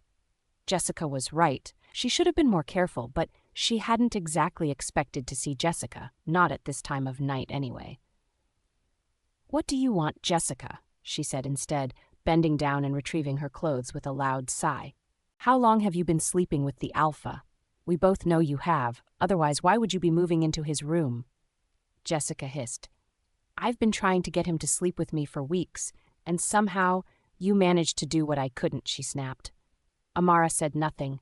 "Tell me, how many times have you spread your legs for him, you slut?" Jessica cried out, and Amara cringed. It wasn't like that she thought dumbly. She hadn't slept with Damian at all and had no intentions of doing so. "None of your business," she told Jessica tiredly, sidestepping the girl whose eyes were glittering with anger. "Leave me alone, Jessica," she said softly and began to walk away, clothes in both hands. "You think you're better than everyone, but I know the truth. You're sleeping with your stepbrother just so you don't have to be an Omega anymore. You're pathetic." Jessica spat out, "You really are," she threatened as Amara continued to walk away. Amara trembled at Jessica's threat. Would Jessica spread the gossip around her sleeping with her own stepbrother? She wouldn't put it past her, and she was extremely pale and quiet as she made her way back to Damian's room where he was waiting patiently for her to come back in. "Is that all you own?" he asked incredulously, and Amara nodded sheepishly. He ran a hand over his stubble, thinking quietly to himself. "We're taking a trip tomorrow to get you some decent clothes," he said with a grin that made her shiver all the way down to her toes. "I have an idea of some clothes that I want you to wear," he added, and she blinked. Was he going to dress her now as well? She mentally shrugged. Whatever. As long as they fit her, she didn't care what she wore. After all, it's not like she had the funds to pay for it herself, so why not let him choose? "Into bed," he ordered, pulling the covers back as Amara climbed in obediently and turned on her side. She tensed as she looked over her shoulder and saw him pulling off his shirt, his pants next, her mouth going dry as she stared at those perfect abs of his. Thankfully, he kept his underwear on and sauntered over, getting under the covers next to her. When she tried to move over, his arm shot out, preventing her from creating a gap between them. "Don't even think about it," he muttered, pulling her into him and cuddling right against her as her heart began to beat wildly in her chest. His grip was strong and firm as he kept her tucked against his chest, his legs curled around hers. Amara didn't think she would be able to sleep with him so close, feeling his stubble as he tucked his head against hers, but without trying her eyes closed of their own accord, and before she knew it, she was in a deep sleep, Damian listening to the soft snores coming from her as he made himself comfortable. It was a hell of a long night, as the very next day, Damian kept his word, escorting Amara out to his car and even opening the passenger door for her like a perfect gentleman. Her cheeks flushed as she remembered the awkwardness of sleeping beside him in his bed, the feel of his naked chest against her, the steady rising of his chest against her back, and the feel of skin on skin. They hadn't done anything besides sleep, but it still felt awkward in the morning. even if Damian acted as though it was all completely normal to him. "Where are we going?" Amara asked nervously, and he gave her a slow smile. "A boutique store that I know very well," he told her. "I think you'll like it. You need clothes befitting a Luna, or at least a Luna to be." "You seem so sure that I'll want to be Luna," she mumbled, and gave a cry as he pulled off to the side of the road and turned to her, his eyes turning black for a second. "Please tell me you're not stupid enough to think of rejecting me again," he growled, and she shook her head, trembling at the change in him. "No," she choked out, trying to make him understand what she meant. "I just meant that I might not be the greatest Luna. After all, I have no idea how to run a pack. I can't even fight, for heaven's sake. I don't think I'm good enough to be Luna of the pack," she cried out, and he visibly relaxed, his eyes returning to normal as he started the car again and pulled back out into traffic. "Nonsense," he told her, frowning. "As my mate, you are automatically Luna. And as for fighting, once you've got your wolf, I'll organize training for you. Is that something you would like?"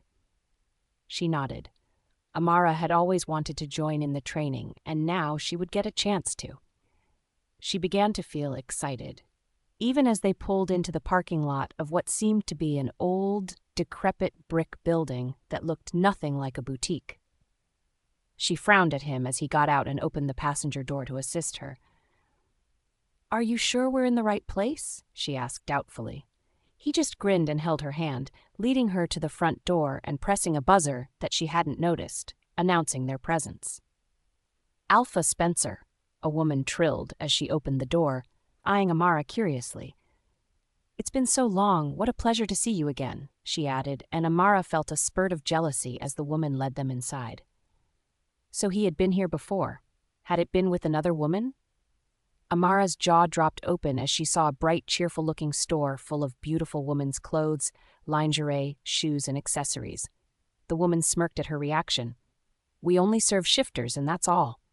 It's a private shop so that humans don't wander in here," she explained, and Amara nodded, still looking around in awe. "Cordelia," Damian said to the woman, "I need Amara fully outfitted. Shoes, handbags, clothes, underwear, the works," he added, and Amara felt herself blush at his words. He seemed unfazed, however. "I don't care about the cost, but I do want to approve certain outfits, such as dresses she'll need for a Luna ceremony." The woman gave a nod and a friendly smile at Amara. "Let's start with basic clothing, such as shirts and pants, it said," she suggested. "Get a feel for the styles you like and then move to more formal attire and underwear." Damian nodded in approval and sat down in a chair by the dressing rooms. "I'll wait here," he told Amara. "Pick out what you like and—" His eyes narrowed. "Make sure it's an entire wardrobe." "I meant what I said about the cost," he warned her, and she nodded sheepishly. The next few hours flew by, with Amara styled thankfully by Cordelia, who seemed to know which clothes would suit her and which ones wouldn't suit her skin tone. She blushed profusely at some of the lingerie sets Cordelia insisted she grab. "Trust me, honey, you'll want to wear this sort of stuff at some stage if you're going to be his mate." The woman told her, and Amara reluctantly caved. Then she found the perfect dress for the Luna ceremony, a pure white one that clung to her waist and then flowed down sleeveless with a sweetheart bodice and rhinestones across the waistline. It was simple, elegant, and very much Amara's style. She eagerly showed it to Damian, who eyed it thoughtfully and then raked his eyes over her. "I want to see it on you," he told her, and Cordelia came up to help. Amara wriggling into the dress and excited that it was her size. She fairly danced out to show him. Damian's eyes narrowed. She looked stunning, he'd give her that. Her hair tumbled down in waves, and the dress complemented her nicely, showing off her narrow waist and leaving those delectable shoulders of her bare. His jaw tightened at the amount of skin she showed, though, and the slit alongside the dress that showed off her legs. She looked like a goddess, but his wolf was angry at the amount of shifters who would be staring at her. He frowned and saw the disappointment on her face. "We'll take this one, but only," he said, turning to Amara, whose face had lit up. "If she wears a little coat or shawl with it," he added, and Cordelia nodded, understanding where he was coming from, even if Amara in her innocence didn't quite understand. "I have the perfect thing," she said, rushing off and coming back with a white shawl dotted with rhinestones. It matched the dress perfectly and hid Amara's shoulders and some of her cleavage from view. "We'll take it," Damian said gruffly. "Go and get changed back into your normal clothes while I sort this out," he added, watching Amara as she turned to go into the change room, before she hesitated and bit her lip. "Can you undo the zipper on the back?" she said shyly, seeing Cordelia was already sorting clothes into bags, and saw his eyes darken as he walked towards her, his hand reaching out and pulling the zipper down as he fought to maintain his control, seeing the smoothness and creaminess of her skin as he did. "Thanks," she breathed, and disappeared as he stood there. Damn it, he thought with a growl. She had no clue of the reaction she gave him, and he fought for self-control as he settled up the account and organized for the bags to be put in his car by the assistants. Amara came sashaying out, still holding the dress, and Cordelia took a hold of it. "I'll organize for it to be steamed, cleaned, and pressed," she said kindly to Amara, then personally drop it off. "That way it won't be wrinkled for the ceremony," she added as Amara thanked her. "Let's go," Damian grunted, almost dragging the poor girl to the car. What on earth had gotten into him, thought Amara indignantly. This had been his idea in the first place after all. He almost shoved her inside and then got into the driver's side, peeling off in a hurry. She remained silent. No clue that the reason he was being so pushy was because he was fighting his wolf for control and doing his best to keep his hands off of her in the meantime. Amara was a little bit put off by Damian's sudden hot-cold behavior. It was difficult to read him, and when they got back to the house, he barely spoke a word to her, leaving her to her own devices while he stormed to his office, presumably to do some work. In the mood he was in, she wasn't about to go in there and bother him. Instead, she gave a glance around at the beautiful blue sky and the sun shining down, and decided today was a good day to just walk around and relax for a bit. It had been ages since she'd enjoyed being outside for the hell of it, and she was no longer permitted to do any Omega chores, Damian having forbid her, which meant constant glares and knowing looks from the other Omegas. Jessica in particular always took the time to glare whenever she passed her by. It wasn't her fault, though. She wanted to cry to them. "Damian won't let me." But she knew that wouldn't help either. She began to idly walk, listening to the chatter of the birds nearby and hearing the sounds of fighting coming from the training grounds. Not realizing it, she walked closer to the training ring to observe the training. 2 men were in the ring grappling with each other, while a small crowd of what she thought must be warriors watched them. One man in particular, with wavy sandy-colored hair and blue eyes, approached her, a smile on his face, and she almost swooned at how handsome he was. "Hi there, I don't think I've seen you around before, or at least outside," he laughed, his shiny white teeth showing. "I'm Lance, and you are?" "Amara," she said shyly, and he leant over and grasped her hand, bringing it to his lips as she giggled, feeling like a schoolgirl. "Well, it's a pleasure to meet a beautiful lady such as yourself, Amara," Lance joked, laughing, and then turning to look at the fight. "Do you train?" he asked curiously, and she shook her head. "No," she said honestly, "but do you think it would be all right if I watched?" she asked. Lance looked at her curiously. "Why wouldn't it be?" he asked.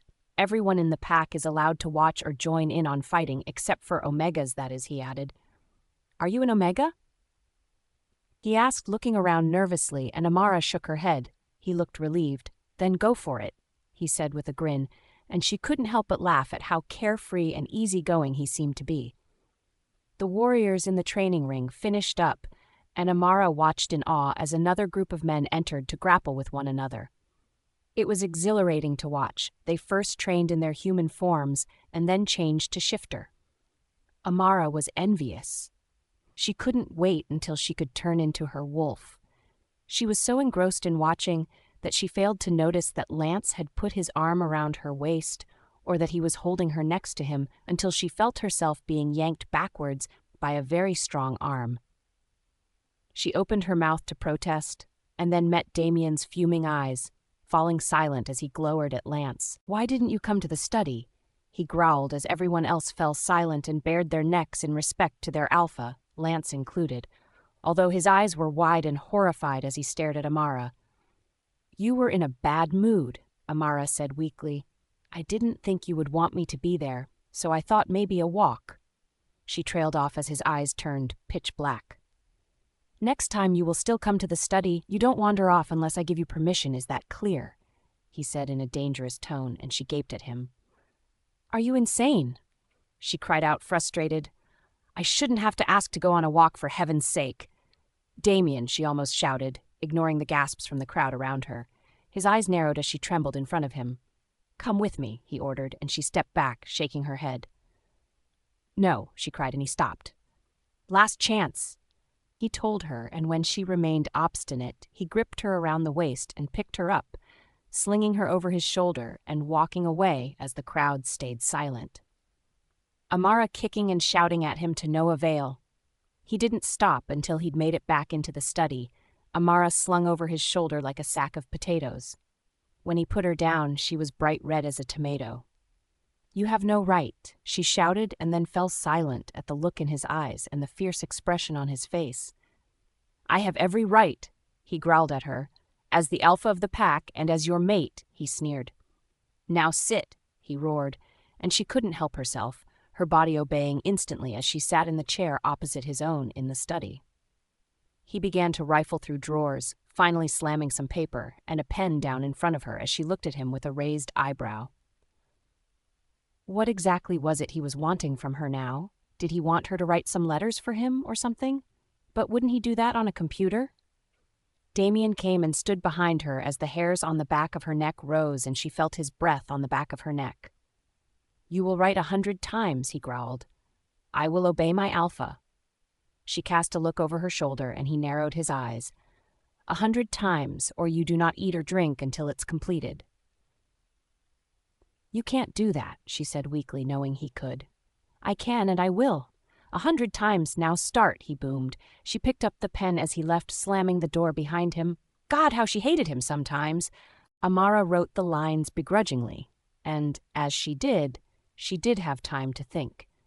Damian could have been hurt by her speaking to another man. But she hadn't meant to be flirting if that's what he thought she was doing. She'd merely been trying to have an innocent conversation. But from his point of view, maybe he had seen differently, and she could see that now, that his perspective had been different to hers. Her wrist cramped, but she kept the steady flow of writing and continued, determined to have it done before Damian came back. As punishments went, this wasn't the worst he could have done, to be fair. Her shoulders slumped. She'd made him angry without even trying. Amara felt extremely guilty. After all, weren't mates highly possessive of each other? It was supposed to be. So it was highly probable that Damian's reaction could have partly come from him and partly from his wolf. She knew it wasn't as strong for her not being 18 yet, but perhaps once she was, she would be just as possessive towards her mate when he was with other females. Man, she had stuffed up big time, she thought miserably. Maybe there was a way she could make it up to him. Show him that, despite everything, she did still care about him. Not just because he was her stepbrother, but because she was his mate as well. She hadn't really done anything for him. She suddenly realized everything that had happened had been on his side of the relationship. She resolved to do something primarily for him and racked her brains before coming up with the perfect idea. Not too soon either, as the door suddenly slammed open and a very grumpy-looking Damian came back inside, his eyes narrowed and a fierce expression on his handsome face.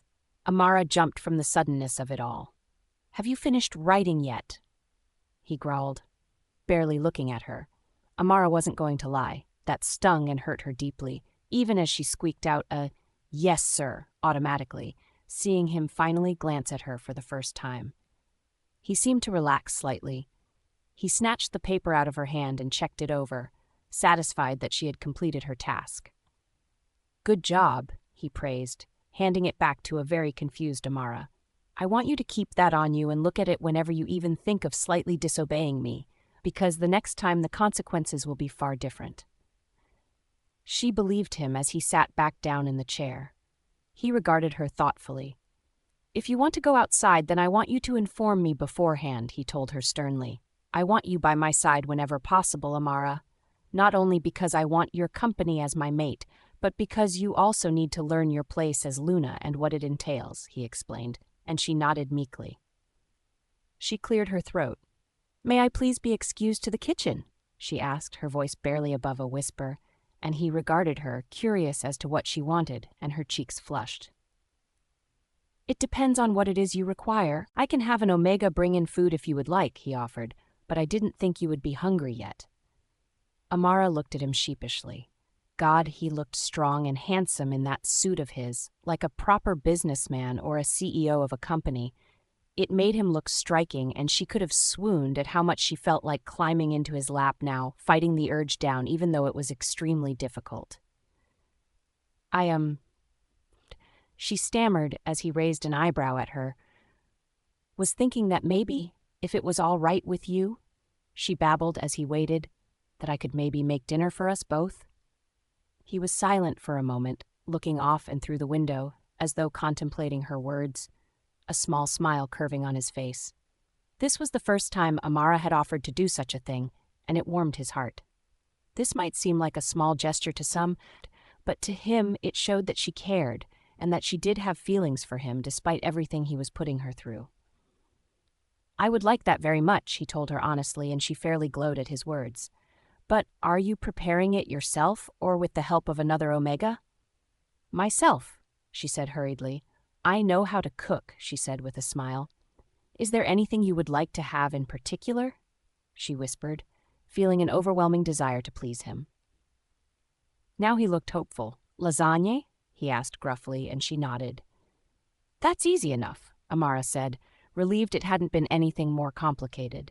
His eyes lit up, and she couldn't help but be drawn to his lips, which were curved. She stood up hastily and then hesitated, biting her lip and looking at him worried. She slowly came around the desk as he watched, his dark eyes brooding as he wondered what she was up to. Amara felt embarrassed, but she wanted to show him some affection, tentatively leaning down and putting her lips against his softly. She felt his hand grip the back of her head and entwine in her hair as he kissed her back hard, his tongue demanding access, which she greedily gave. She never wanted it to end, doing her best to kiss him back just as passionately, her body feeling like it was going up in flames as she felt heat pool between her legs. He was the first to break off the kiss, his eyes almost gleaming now, looking at her puffy lips in satisfaction as he reluctantly released her.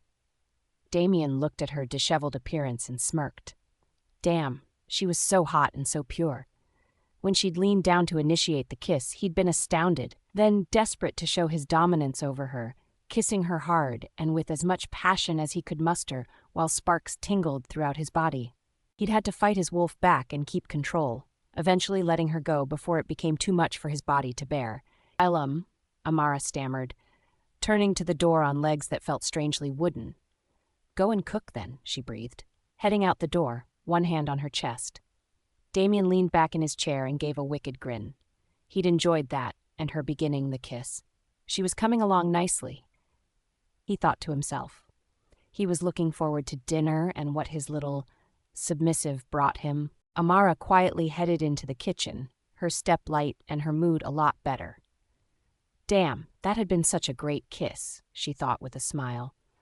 Luckily, all the ingredients were there and she eagerly got to work, hoping that Damian would enjoy her cooking. Once the lasagne was cooking, she turned her thoughts to dessert. What should she do? She bit her lip. Maybe she should have asked Damian what he would like, but then she wanted to surprise him a little. She settled on apple pie and rolled the dough out. She'd just prepared it for the oven when Jessica and a small group of Omegas decided it was time to harass her.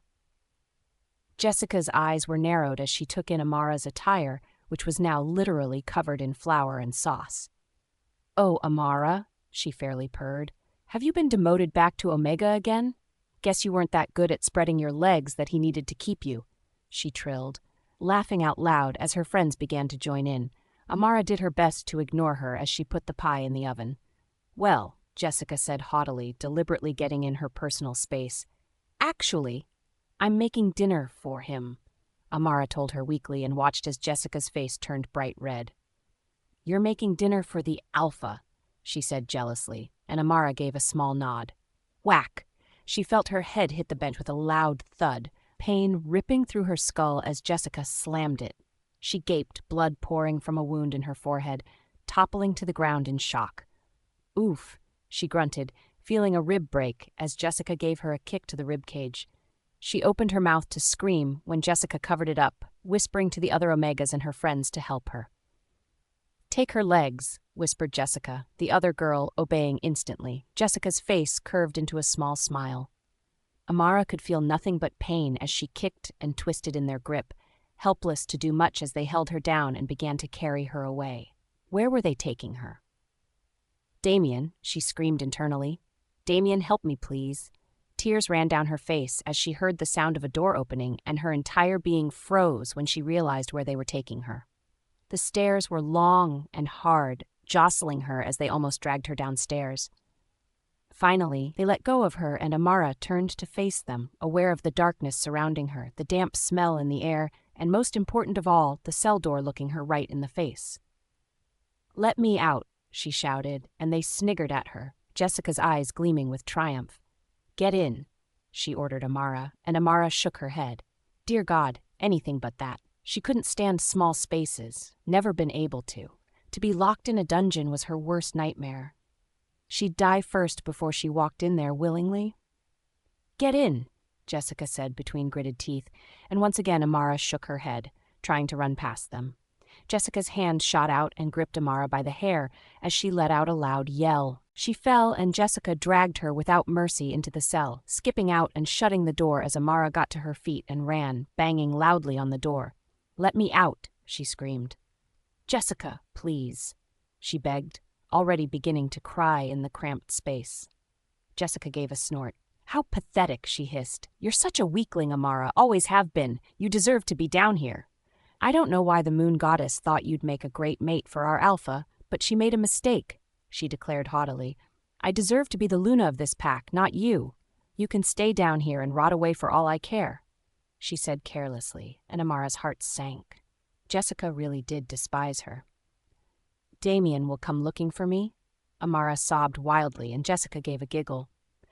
"Well, he won't find you, not after we hide your scent with perfume. Besides, I plan on taking your place," she said wickedly. "He won't be able to resist me, not when I'm through with him," she added, motioning to the group of girls to take their leave, as Amara watched dejectedly. She banged on the bars as Jessica turned and followed, desperate for them to let her out, begging and pleading, which proved to be futile as the door firmly closed upstairs, leaving her in total darkness. Amara paced back and forth, biting her fingernails and trying her best to remain calm when inside she was screaming over and over. There was very little light, the darkness seemingly closing in on her as she began to panic. Was it her imagination, or was the cell suddenly smaller than it was originally? The room seemed like it was spinning, and she forced herself to sit down, shouting for help until she was hoarse. The dungeon had been soundproofed so that prisoners couldn't be heard when they were tortured, she remembered forlornly, which meant no one could hear her downstairs. Her entire hope now rested on Damian or someone else in the pack finding her, and she wondered if he cared that much to go looking, or if it would take hours before he noticed her absence. Amara couldn't take it anymore as she began to cry, rubbing the sleeve of her top across the blood flowing down her face. Amara began to slowly rock back and forth on the cold, hard concrete floor, head tucked into her arms and closing her eyes in defeat as her heart raced in fear. No one was coming for her. Who was she kidding? She wasn't important. Damian claimed they were mates, but then she made him so angry all the time, even though she wasn't trying to. "Please, Damian," she whispered thickly. "Please come and find me." Damian frowned. He could smell the enticing scent of lasagna coming from the kitchen, and his wolf perked up at the thought of eating their favorite food. But something was niggling in his gut. It was taking Amara an awfully long time to get back to the study and inside with it. He settled back in his chair and debated going to check on her when there was a knock on the door. "Come in," he called gruffly, frowning when he didn't smell her scent. An Omega came sailing in with a food tray, placing it delicately on the study table once he'd cleared it off for her. He looked past her, expecting to see Amara, and noticed the woman moving to block his view. He eyed her, disinterested. She was pretty enough. He gave her that, but her blonde hair, perfect manicured nails and hairstyle all screamed high maintenance. He preferred Amara. She was gorgeous, and he felt incredibly lucky to be her mate. Jessica was perplexed to find the alpha wasn't showing even the slightest hint of interest in her, and moved to block his view of the door, tossing her long blonde hair over her shoulder and throwing him her best smile as she leant over and showed her cleavage off to him. "Would you like some company?" she purred, and noticed his eyes turning darker as she smiled, certain she had finally gotten him to look at her properly. "Where's Amara?" he growled instead, and she gave a careless shrug. "She went for a walk," Jessica lied, "but I'm here and I'm more than happy to keep you company." She tried again, annoyed when he stood up abruptly. "After I told her not to," he roared, and Jessica rolled her eyes. For heaven's sake, what did it take for him to notice her?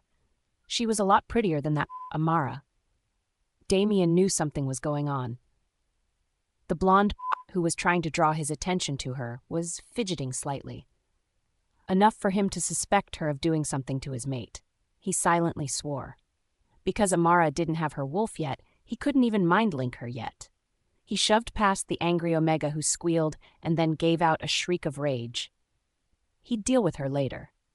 Right now, his first priority was locating Amara. He headed into the kitchen and wrinkled his nose. All he could smell was perfume, annoying him even further. Did they really think this would work? What was this woman trying to pull? The perfume was nauseating, heavy in the air, and a sickly sweet smell that made him feel dizzy. The woman, apparently having no common sense at all, had followed him, and he turned on her, a fierce expression on his face. Damian advanced on the stupid blonde girl, who seemed to have realized the amount of trouble she was in, as her mouth formed a perfect O as he suddenly gripped her tight around the neck. "Where is she?" He thundered, "Where is Amara?" The blonde struggled against his grasp, legs dangling like a little rag, but his grip was too strong, and in the end she gave up, panting heavily as he tightened his hands even further. "Can't breathe," the girl wheezed, and he let go, leaning forward so that his face was mere inches from hers, a snarl on his handsome face. "Where is she?" he commanded, and saw the pathetic girl shudder under the influence of the alpha command. "The dungeon," she replied softly, and he grabbed her by the wrist, dragging her to the stairs that led down there, forcing his way through the door and down, only to stop dead at the sight in front of him. His heart skipped a beat. Seemingly unaware of his presence, Amara had her head between her legs and was rocking back and forth helplessly like a small child. He smelt blood in the air as he sniffed, and his eyes glowed black with anger as he threw the blonde across the room. She let out a squeak as her body hit the wall and then fell to the ground. He advanced on her as she stared up at him with terrified eyes. "Where's the key?" he said in a low growl, and she flinched, scrabbling in her pocket for it before handing it over to Damian, who wasted no time in unlocking the cell door. When the other girl tried to make a move, he shot her a glare.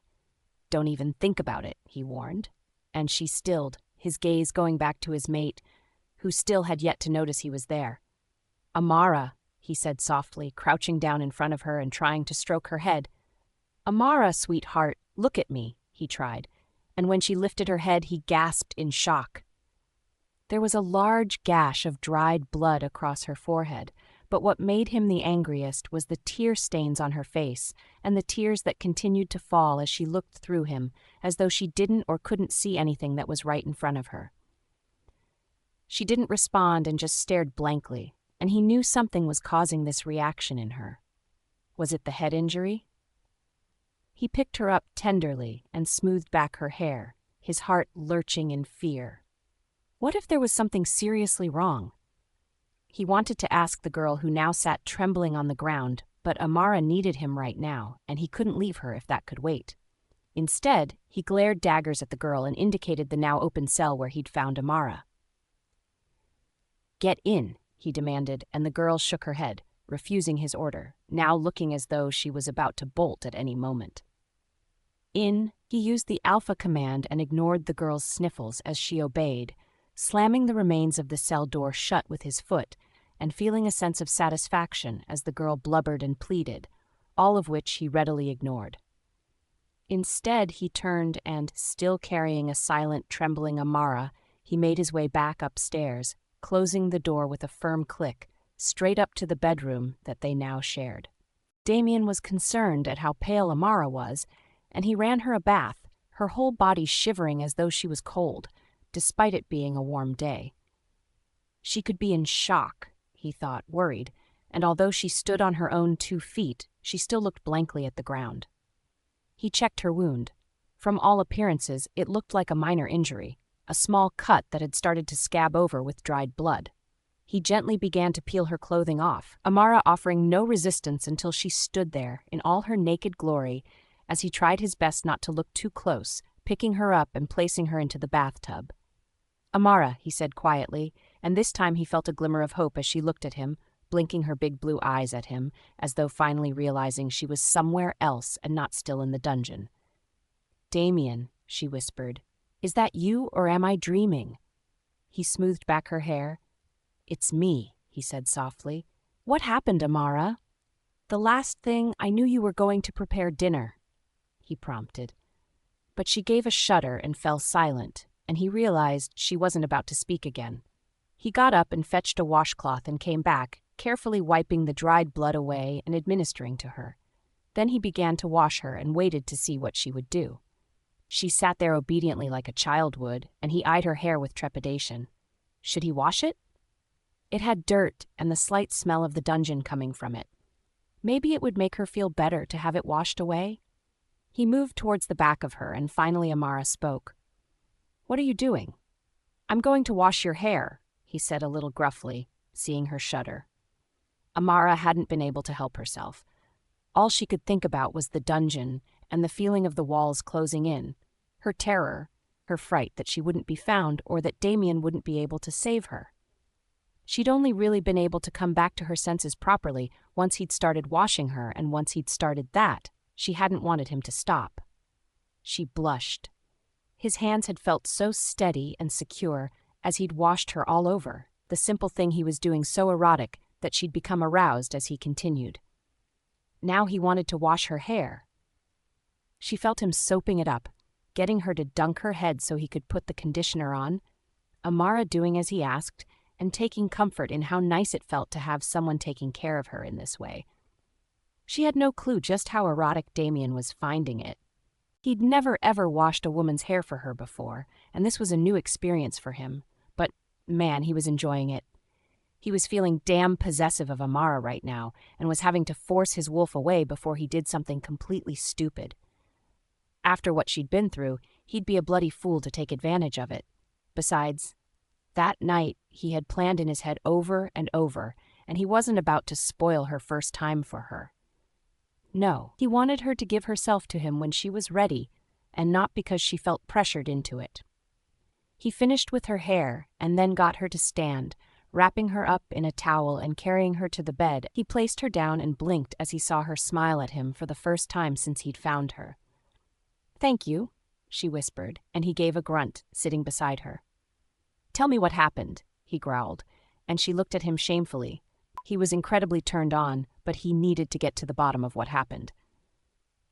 "I was cooking in the kitchen," Amara began, and then told him the sad tale of what had happened to her. He was silent, tight-lipped through it all, and when she was finished, he fought not to go ballistic on her. The girls would all be severely punished, something he was looking forward to immensely for their actions towards their Luna, but he didn't tell Amara that, knowing she was too soft-hearted sometimes for her own good. She'd no doubt try to stop him if she knew exactly what he was planning to do to them. Instead, he gripped her hand and then saw her wriggle slightly, looking uncomfortable. "Something wrong?" he asked and saw her cheeks flush. "No," she squeaked out, and he frowned. She was lying. "Amara," he growled firmly, "what is it?" Now she looked away from him, wriggling again. "It's nothing," she told him hastily. "I just feel hot ahem," she coughed, embarrassed, "down there." Now he looked down at her, and she flushed as she saw his eyes dart to the exact spot, darkening slightly as he licked his lips.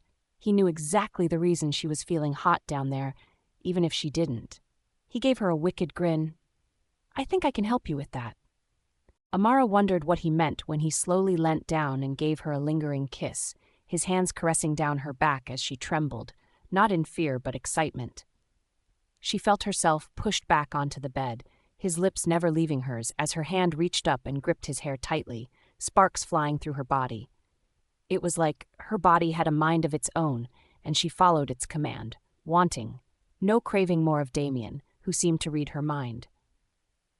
She gave a small moan of disappointment when he pulled back and then gasped in shock when he gently grabbed the towel and pulled it away from her, his eyes drinking in her body, his eyes darkening with lust. She was perfect. Her skin was so soft and silky as he kissed the nape of her neck and began to make his way downwards as she hissed in pleasure and arched her back. "Damian," she moaned, and he pulled back, grinning wickedly at her as she blinked and seemed to bring him back into focus of her glazed-filled eyes. "You did well, kitten," he praised her, and she seemed a little surprised. "I didn't do anything," she protested, flushing, and he grinned wider. "You were perfect," he praised her gently. "So very responsive," he whispered into her ear, "screaming out my name like that." "What about you?" she said weakly, and he gave a little huff and laugh, gripping her chin and looking into her eyes. "This was for you," he told her. "I've said it before, we won't be going any further until you're perfectly ready and when you are over 18. As it was if you'd told me to stop, I would have." She believed him. She was exhausted, her eyelids already beginning to feel heavy. He noticed, placing the blankets on her body as she shivered slightly. "Sleep," he whispered lovingly, and she felt her eyes beginning to close, falling quickly into a deep sleep as he watched over her, ensuring the door was locked. He wasn't going to leave her alone, not if he could help it. Damian stared down at her innocent face as she slept. His little kitten had done better than he'd expected. She'd been plenty responsive as well, he thought, with a smirk as he gently stroked her hair. A perfect little submissive who'd obeyed his every instruction. He felt his loins tighten and quietly went into the bathroom, turning the water on and stepping in quickly under the warm and relaxing water. "Damn," he swore, a little bemused at himself. It had been a very long time since he'd lost control of himself like that, and felt the need to masturbate in order to give himself some relief. A very long time, he thought with a grimace as he began to wash himself under the water. He couldn't help it, though. One look at Amara, and he wanted to throw her on the bed and ravish her completely. He thanked goodness he'd managed to keep his composure instead of going even further than he had. Who knows what else he might have done to her? His wolf had been a complete hornbag as well, completely enjoying the show and even trying to take over at one stage. Damian was not pleased with him, and the feeling was mutual. Lucifer was very cross because he didn't get a turn with Amara. He turned the water off and began to towel himself dry, shaking droplets of water from his wet hair as he strode back into the bedroom. Thankfully, Amara still slept soundly and hadn't stirred in his absence. He'd already mind-linked the beta to what had happened, and not only Jessica, but the other two culprits had been placed in the cells in the dungeon to await their punishment. No one dared to touch the prisoners, the final judgment being his to cast. He frowned. Amara still had dried tears on her face, and there were big dark circles under her eyes. She was under a lot of stress, he thought, tired and no doubt still terrified after her ordeal. Was she claustrophobic, he suddenly thought, his eyes widening as it dawned on him. Was that why she had been non-responsive and so frightened to speak? Poor little kitten. He carefully climbed in beside her, hearing her soft, gentle snores and seeing her chest raise and fall as she breathed evenly. She didn't register his presence, and he carefully turned her so that he could cuddle her from the other side, one arm possessively clutching her to him. He sniffed in that delicious scent of hers and breathed it in, appreciating the aphrodisiac nature of her scent. He snuggled against her, his head on the pillow, his hand caressing the side of her as he relaxed. This was all he'd ever wanted, from the moment he'd first seen her, and realized they were mates, grateful now that he didn't have to stay away like he'd forced himself to do. He'd slowly been dying inside every day since she'd come here, able to see her from a distance, but never daring to approach. He saw now how wrong that had been, how cruel she had perceived it to be, even if it had been for her own good. By trying to do what he thought was best for her, he had in fact been hurting her. Never again, he thought fiercely. Never again would he determine what was right for her without her consent. Without her knowledge, and without having a say in it. He closed his eyes. Tomorrow was going to be a big day with punishments to hand out. Those girls had hurt his precious mate and had no idea what would be in store for them. For them to not only hurt another member of the pack, but the future Luna? It was inconceivable, and he blamed himself for not realizing just how far the other Omegas would go to hurt her, or that there was a problem with them at all. He'd been blind. His beta had warned him of the hard times Amara had been going through. Why hadn't he fully listened? Well, it will never happen again. Amara would never again be hurt because he thought to himself idly as his eyelids began to feel heavy and close of their own accord. It was high time the rest of the pack learned who was going to be Luna, if it ensured her safety even better. He closed his eyes properly, letting himself fall asleep with his mate clutched tightly in his arms. She hung her head, blood dripping down her nose, her eyes blackened and her wrists chafing from the shackles that she hung from the ceiling.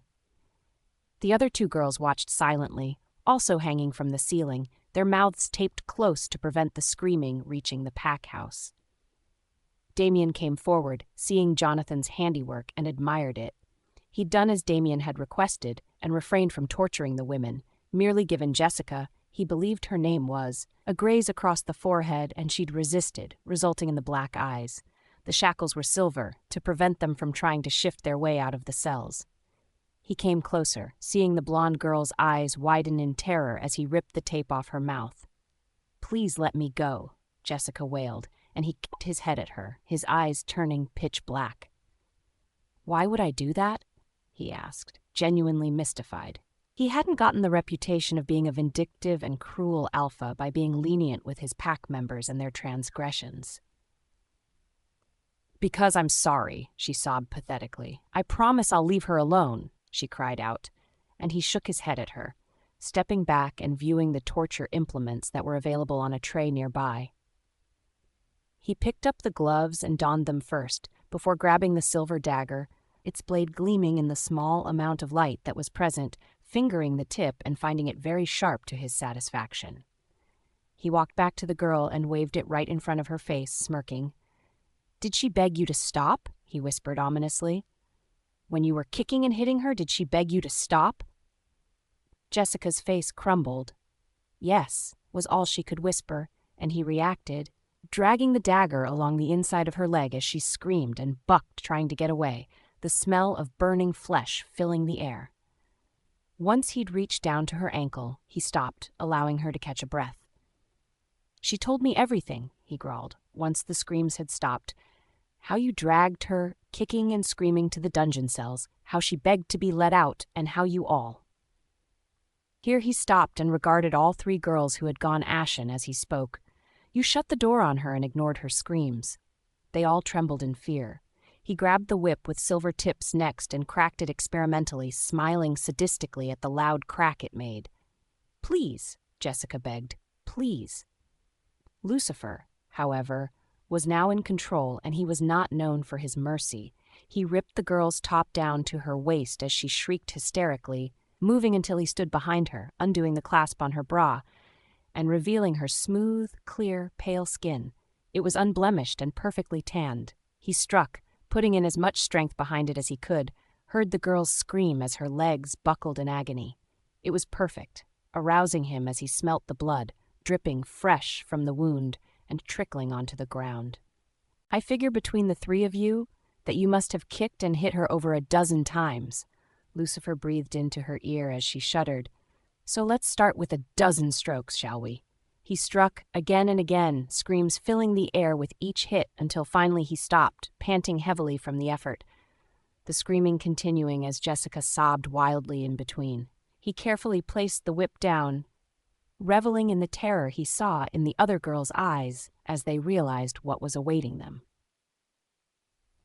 The next implement was a simple pair of scissors, and he stabbed them into her leg, twisting and turning them as she squealed and squirmed. He pulled them out and then examined them thoughtfully, licking the blood from the ends of them. "You know," he murmured very softly, the other girls unable to hear him, Jessica the only one able to hear every word that he was saying. I know all about how you think you're better than anyone here. That you think, because you're pretty, that you are better than the other Omegas and boss them around. I think you need a lesson in humility, he breathed. He saw her eyes widen as realization dawned on her face, moving behind her and grabbing her loose ponytail in one hand. No, don't. Jessica screamed as he grimly held her hair in one hand and twisted it, cutting it haphazardly, watching as chunks and loose hair drifted down to the ground. He cut through the ponytail at the base of her neck until he'd cut completely through. Her hair now uneven all over and short, her once precious locks flung carelessly to the ground where she could see them. This was pure torture for a girl who put so much effort into her looks, and to his great displeasure, she fainted. Whether it was from the shock of her hair no longer being attached to her head, or the pain she was in, he didn't know. He thought she would have lasted longer than she had considered, but then perhaps he had overestimated her. She was an Omega after all, and not a strong one at that. He put the scissors back onto the tray and then released her from the shackles, letting her body fall hard to the ground without preventing it. He wrinkled his nose at her and then turned his attention to the two other Omegas watching him helplessly as they dangled from the ceiling in their silver shackles. He sighed, in his element, as they watched him grab the silver dagger again. These two had not been as vicious in the attack, but had taken part nonetheless. He would not cut their hair off, but he would punish them as he saw fit. Jessica and these girls would serve as a reminder to the pack what happened when they double-crossed or hurt their Luna. Ignorance of Amara's position as his mate and future Luna was not an excuse. He grinned at the closest one, a redhead by the name of Melanie, crossing the cell to her and his head. Well then, he muttered to her, ripping the tape off her mouth and flinging it to the ground, watching as she tried to move as far as possible from him, as though that would make a difference. He laughed, and she shuddered, feeling sick to her stomach as he got as close as possible to her, bending down and whispering in her ear, "It's your turn now." Amara had woken the next morning, Damian having already left. She sighed. He must already be working then, she thought a tad sadly, her body shuddering as she remembered what exactly he had done to her last night. Her body trembled as she remembered the sheer pleasure and the way his eyes had gone dark as she'd cried out his name and screamed. Had she been too forward? Too inexperienced for him? She heard the sounds of running water from the bathroom and realized that Damian must be showering and hadn't left, in fact. Without thinking, she opened the door and walked right in, squealing when she came face to face with him. His hair was plastered back from his gorgeous face, and his body, she almost drooled as she saw his six-pack and those muscles of his. She was blatantly staring now, and he raised his eyebrows questionably as her cheeks began to burn. Damian smirked. He'd crept past her, covered in blood, and hopped into the shower, hoping to get clean before Amara had woken up, and he'd succeeded. He hadn't exactly planned on her coming in while he was cleaning himself up, though. Not only that, but she couldn't seem to drag her eyes away from him. "Amara," he said teasingly, "if you don't stop looking at me like that, there might be consequences." That seemed to jolt her, and she raised guilt-ridden eyes to his. "Sorry," she breathed, biting her lip. "It's just—" She trailed off, blushing, and he fought the urge to laugh. Clearly, she was affected by being this close to him and seeing him naked. Amara couldn't help but stare at him, fascinated. Her body and her steps moving forward, as though she was in a trance, not sure what was coming over her. One hand reached over and opened the shower door, Damian's eyes staring down at her. "Kitten," he growled. "I told you there would be consequences." And without warning, he pulled her into the shower with him. "I thought it was your turn to have some pleasure." Amara purred, a little shocked at how she was acting, but enjoying her self-confidence all the same. As he came, for once, she had felt in control, and it had felt powerful. "Oh, it was pleasurable, all right," Damian purred, about to go to his own knees when she stopped him, looking him dead in the eyes. "No, I wanted to do something for you," she whispered.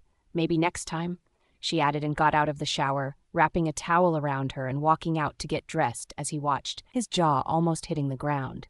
My God, when she was this confident, she was a sight to behold, he marveled. Amara knew she had Damian's full attention as they sauntered down to the study, her sitting in his lap almost automatically now, a smile on her face. She knew she'd shocked him earlier. Hell, she'd shocked herself. But she'd also enjoyed herself, and judging by the expression on his face, she knew he had as well. But she also felt cooped up, the air smelling stale to her in the closed-up room. Amara glanced outside and saw the sun shining brightly and heard the chatter of voices as pack members walked past. "Damian," she said a little hesitantly, seeing him glance at her and his eyes narrow as he saw how bored she looked. "Do you think I could maybe take a walk, go outside just for a little while?" she pleaded, and he considered. It was relatively safe on the grounds, and it wasn't like she was going to be gone for too long. After her performance this morning, he was more than willing to compromise with her for a bit. In fact, if he could get this paperwork done, he might even join her. "Fine," he conceded gruffly, "so long as you don't stray too far from the ground and stay away from the forest's edge. Is that clear?" She nodded, her eyes shining, slowly getting up and about to walk away when his hand snaked around hers, effectively stopping her from moving away. "Forgetting something?" Amara smiled and leant down to give him a quick peck on the lips, evidently satisfying him as he muttered to her, "Go on, then. I'll come out in a little while," he promised, and she gave him a friendly wave as she left the study, almost skipping to the front door in her haste to get some fresh air and sunshine. The sun was so warm she basked in its glow as she wandered outside, a slight breeze ruffling her hair as she smiled widely, the scent of pine carrying on the wind. It was a beautiful day, and she walked around, cautious not to approach any pack members, especially as the majority of them seemed to be on patrol. She didn't want to ruin their concentration if they were working. It was a pleasant morning, Amara spotting a bee and watching as it landed on a flower nearby, sniffing to smell roses near the pack house. She wondered when Damian was going to come out and join her like he said he would, hopefully soon. She began to wander further from the house without realizing she was doing it as she circled the grounds, stopping occasionally to smell the different flowers and their perfumed scents. She began to grow bored, wondering what was taking Damian so long, and debating whether or not she should just go back inside. One thought about the stuffy room and she decided otherwise. A small abandoned teddy bear lay just near the edge of the forest, and she eyed it curiously. It was small and brown, clearly loved for its appearance, patches in places and scruffy all over. It was clearly some child's prized possession, and she surged forwards, intending to pick it up and maybe search for a child nearby who might be missing it. Just as she bent down to pick it up, however, she heard the distinct sound of a child crying, somewhere close by, but definitely in the forest. She frowned. Was the child hurt somehow and unable to walk? She couldn't bear the thought of an injured child needing assistance, and, without pausing, without thinking about the consequences, she hesitantly moved forward, past the tree line in search of them. She could hear the sniffling and crying from a small child, and her heart broke for it as she trudged past several trees and over broken branches and debris, stopping every so often to listen and determine its direction. There. A small child, a little girl who couldn't be any older than 2 years old, was hunched down by a tree trunk, rocking back and forth and sobbing. Amara rushed forward just as the girl lifted her head, tears pouring down her chubby cheeks. "Mummy," she wailed, and Amara felt her heart skip a beat as she realized she could smell the distinct scent of rotting meat and eggs, inhaling sharply as she turned and felt sick to her stomach, bile rising in her throat. What had once been the girl's mother now lay dead on the forest floor, a distance away from the child, still in her wolf form. She was drenched in blood and covered in wounds, as though she'd been trying to fight off an attacker. She must have been trying to save her child, thought Amara, completely filled with dread. "Sweetheart, I need you to stand up all right," Amara whispered to the girl, who nodded. Amara moved in front of her to prevent the little girl from seeing her mother's body any more than she already had. The smell of rotten meat was getting stronger and more putrid now, and Amara felt panic rising within her. Why hadn't it attacked the little girl? It had left her alone. For what purpose, though? Had it balked from killing an innocent child? No, it wasn't that she realized with horror. It had been to lure another shifter in instead. She felt herself trembling. The little girl clutched her hand trustingly, and Amara gave her a shaky smile. "You're going to be all right," she whispered soothingly, the smell so close she was gagging. But right now. She took a deep breath as she addressed the wide-eyed little girl who was looking at her so innocently. "I really need you to run and to keep running that way," she shouted. "Go." And the child took off. As Amara turned back, a mangy and angry-looking wolf with big glowing red eyes standing there, having come out from behind the trees, where Amara suspected it had been hiding and waiting for its prey. It was as she'd thought. The wolf was none other than her worst nightmare come to life. Damian was going to kill her for this, if the wolf she was currently staring down didn't kill her first. Because Amara wasn't staring at a normal shifter at all, but a rogue one who wouldn't hesitate to break her neck. She backed away towards the trunk of a tree, desperately searching for something, anything she could use to keep him back, and found nothing. She closed her eyes in resignation and waited for the rogue to attack, stiffening as she waited for the inevitable feeling of its sharp canines digging into her flesh. He sensed something was wrong immediately. He'd gotten lost in his paperwork, damn it, and had left Amara wandering around outside too long. He still remembered the threat to her, and now he stood up, hastily making his way outside. The sound of a child screaming caught his and the patrol's attention, a little girl staggering out of the woods as he felt dread rising inside of him. Where was Amara? Damian shifted, his nose in the air as he smelt her scent drifting in from the forest. He snarled. He'd specifically told her not to, and she'd disobeyed him. He began to race towards it, the scent of rotting meat telling him there was also a rogue nearby, his legs pumping harder now as he fought to keep himself in control, his main priority getting to Amara first. He had just about reached her when he saw the rogue, its red eyes glowing right at her, and Amara trapped between him and the tree she'd backed into. He growled, drawing the rogue's attention to him, its face turning away from her.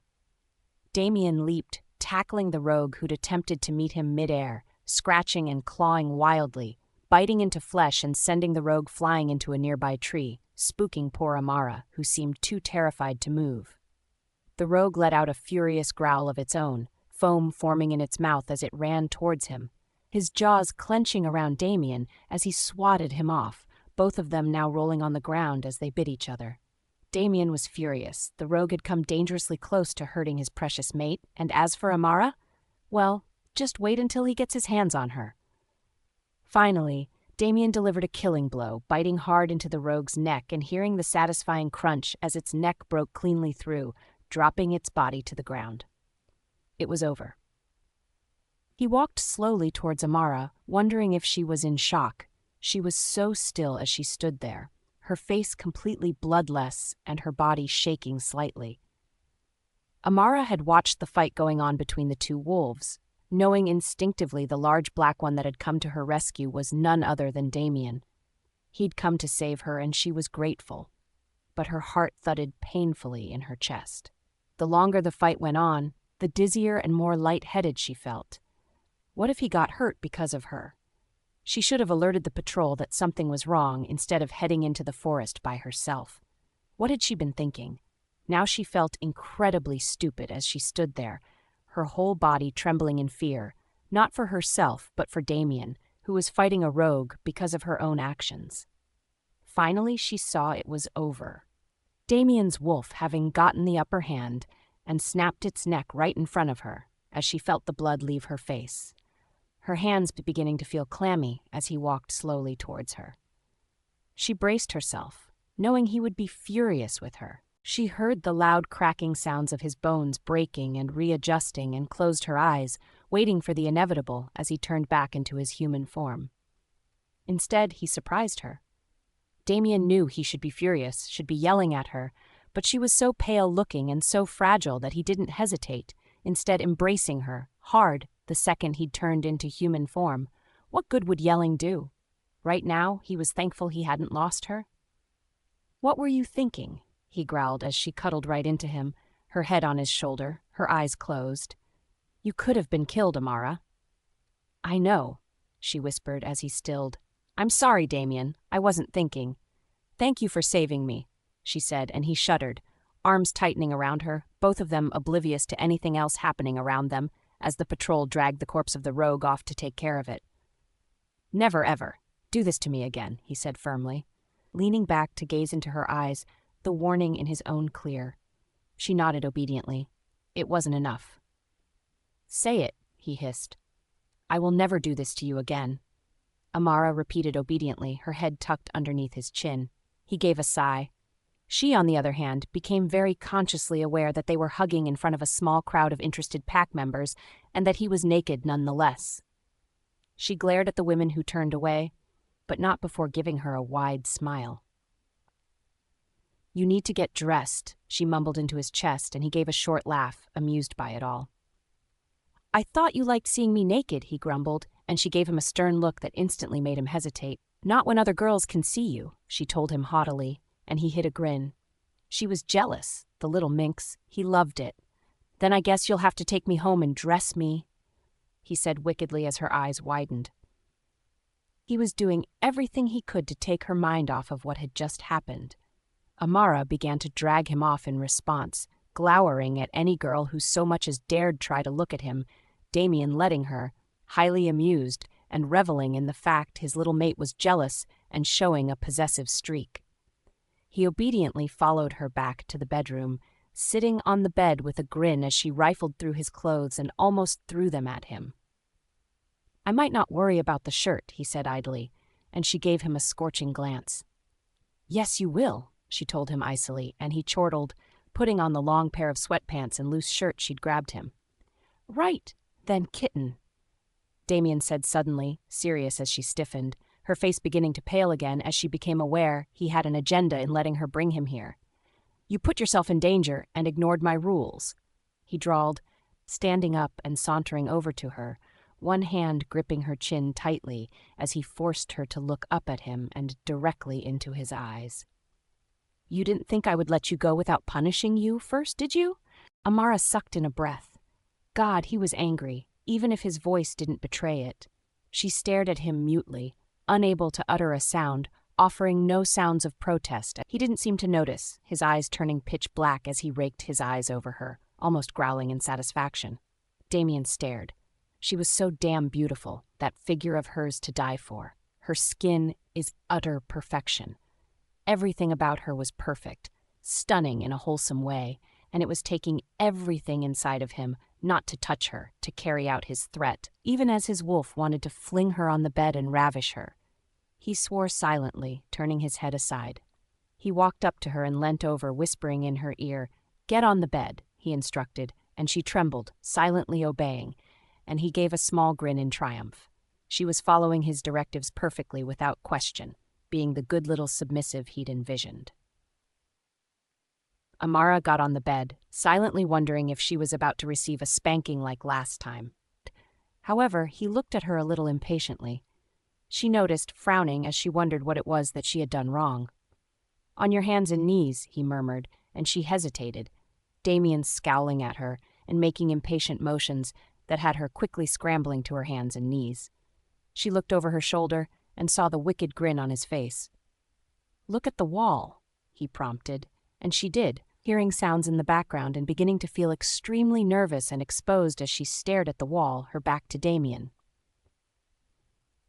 Damian rifled in his chest of drawers, finding what he was looking for with a broad grin on his face. This should do nicely, he thought to himself, admiring the item in his hand. They made a clinking sound and he saw Amara stiffen. Obviously, she was feeling apprehensive, and he didn't blame her. It must be nerve-wracking to not know what was going on behind you. That was part of the fun, he thought wickedly. Now then, he murmured as she stayed perfectly still, lust in his eyes, you're going to put both your arms together and kneel on the bed for me, Amara. She tried to obey, feeling awkward as she placed her wrists and elbows together, struggling to kneel on the soft mattress of the bed. She finally managed it, though, and finally saw him move into her line of sight. She almost gasped as she saw what he was holding in his hands. Damian saw her eyes swing to the leather, padded cuffs he held, and smirked, seeing fright but what also looked like curiosity in those big baby blue eyes of hers. Slowly he undid them and then grabbed one of her wrists softly, placing one of the cuffs on and tying it as she said nothing, even holding out her other one for him to tie before he placed her wrists to the bedpost as she looked at him questioningly. "I think," he murmured in her ear as she shuddered from the feeling of his breath on her skin, "that you need to think about what you've done to deserve this." She trembled, hearing the click of the restraints as he tied them together so that she was forced to kneel, her hands firmly tied against the bedpost. "I gave you clear instructions, kitten," he whispered. "I told you not to venture too close to the forest, and what did you do?" "I went into the forest," Amara whispered, unable to blatantly lie. After all, she'd been saved by him and she had acted recklessly, even though she knew that. He gave a low chuckle. "You're going to stay here," he told her firmly, moving to the front of her and gripping her chin tightly with one hand. "And you're going to reflect on what you did that resulted in this punishment. You will not undo your restraints," he told her firmly. "You will remain kneeling until I choose to come and let you out. Do you understand me? What happens if I don't do as you say?" Amara asked nervously, and he gave her a look that spoke volumes as she flinched backwards in reaction. Damian shook his head at her, his other hand grabbing her head so that she was forced to look upwards, a fierce expression on his handsome face. "Kitten," he said very slowly and very calmly, "do you really want to test me on that?" He let the question hang in the air, and Amara very slowly shook her head as he gave her a satisfied smile before thinking of something else. "Just in case you get any funny ideas," he muttered, walking away and then coming back holding some fabric in his hand. Amara stared at him wide-eyed as he wound it around her head and then gave her a prompt.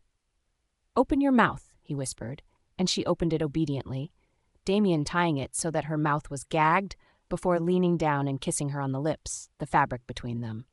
"Be good," he warned her, heading to the door. "And I'll come back for you very soon, kitten. Don't you stress." Amara heard the door close behind him and gave an experimental wiggle. She hoped he would come back soon, for now doing exactly as he'd ordered her to, and ruminating on her actions that had led to this. Damian was preoccupied the next few hours, wanting her to think about the danger she'd put herself in by not following orders. He was also getting informed about the child, who thankfully was safe and unharmed, but had lost her only parent to the rogue he'd killed. He sighed. They would be trying to find a distant relative for her, but in the meantime, she was being taken care of by another shifter family who'd readily agreed to take her in. He stared down at his paperwork and glanced at the clock. It had been 2 hours, and he supposed that there was plenty of time for a punishment, slowly putting down his pen and getting up. He walked upstairs and opened the bedroom door, Amara's head swiveling around, and for a moment she looked panicked, her eyes softening as she saw it was just him. He didn't waste any time, undoing the restraints as she flopped back onto the bed, rubbing her wrists together as he quietly undid the gag. "Did you learn your lesson, kitten?" he murmured, grabbing hold of her hands and rubbing along the small indent where the restraints had slightly dug in. Amara gave a tentative nod and he smiled, pulling her onto his lap and cuddling her as she relaxed in his arms, her head snuggled against his shoulder. "I should never have gone right into the woods," Amara whispered. "I promise I won't do it again." Damian's hand stroked her hair as she shuddered from the touch, before he stood up rather abruptly and, holding her close to his chest, walked her into the bathroom where he stood her up in the tub as she stared helplessly, wondering if another punishment was forthcoming. She was confused when he began to run the water of the tub. "Your muscles will be sore from kneeling," he said gently, and she frowned, realizing he was right. For some reason, while she'd been kneeling, she'd gone into some sort of space that had taken her away from everything, unable to feel the pain or the cramping while she stayed in the same position and waited for Damian to come back. He helped her sit as the water began to rise up. She leant back, and he placed Bubbles in the water, sitting beside the tub and looking perfectly at home, even as he licked his lips. She quivered. There was something so intimate about having a bath while he was in the bathroom with her. She liked it, though. Amara was beyond excited. It was her 18th birthday, and Damian had been insistent she have a party that he'd actually organized himself. She dressed with care, a little black dress that skimmed her waist and flowed down, a wide split down the legs to show them off.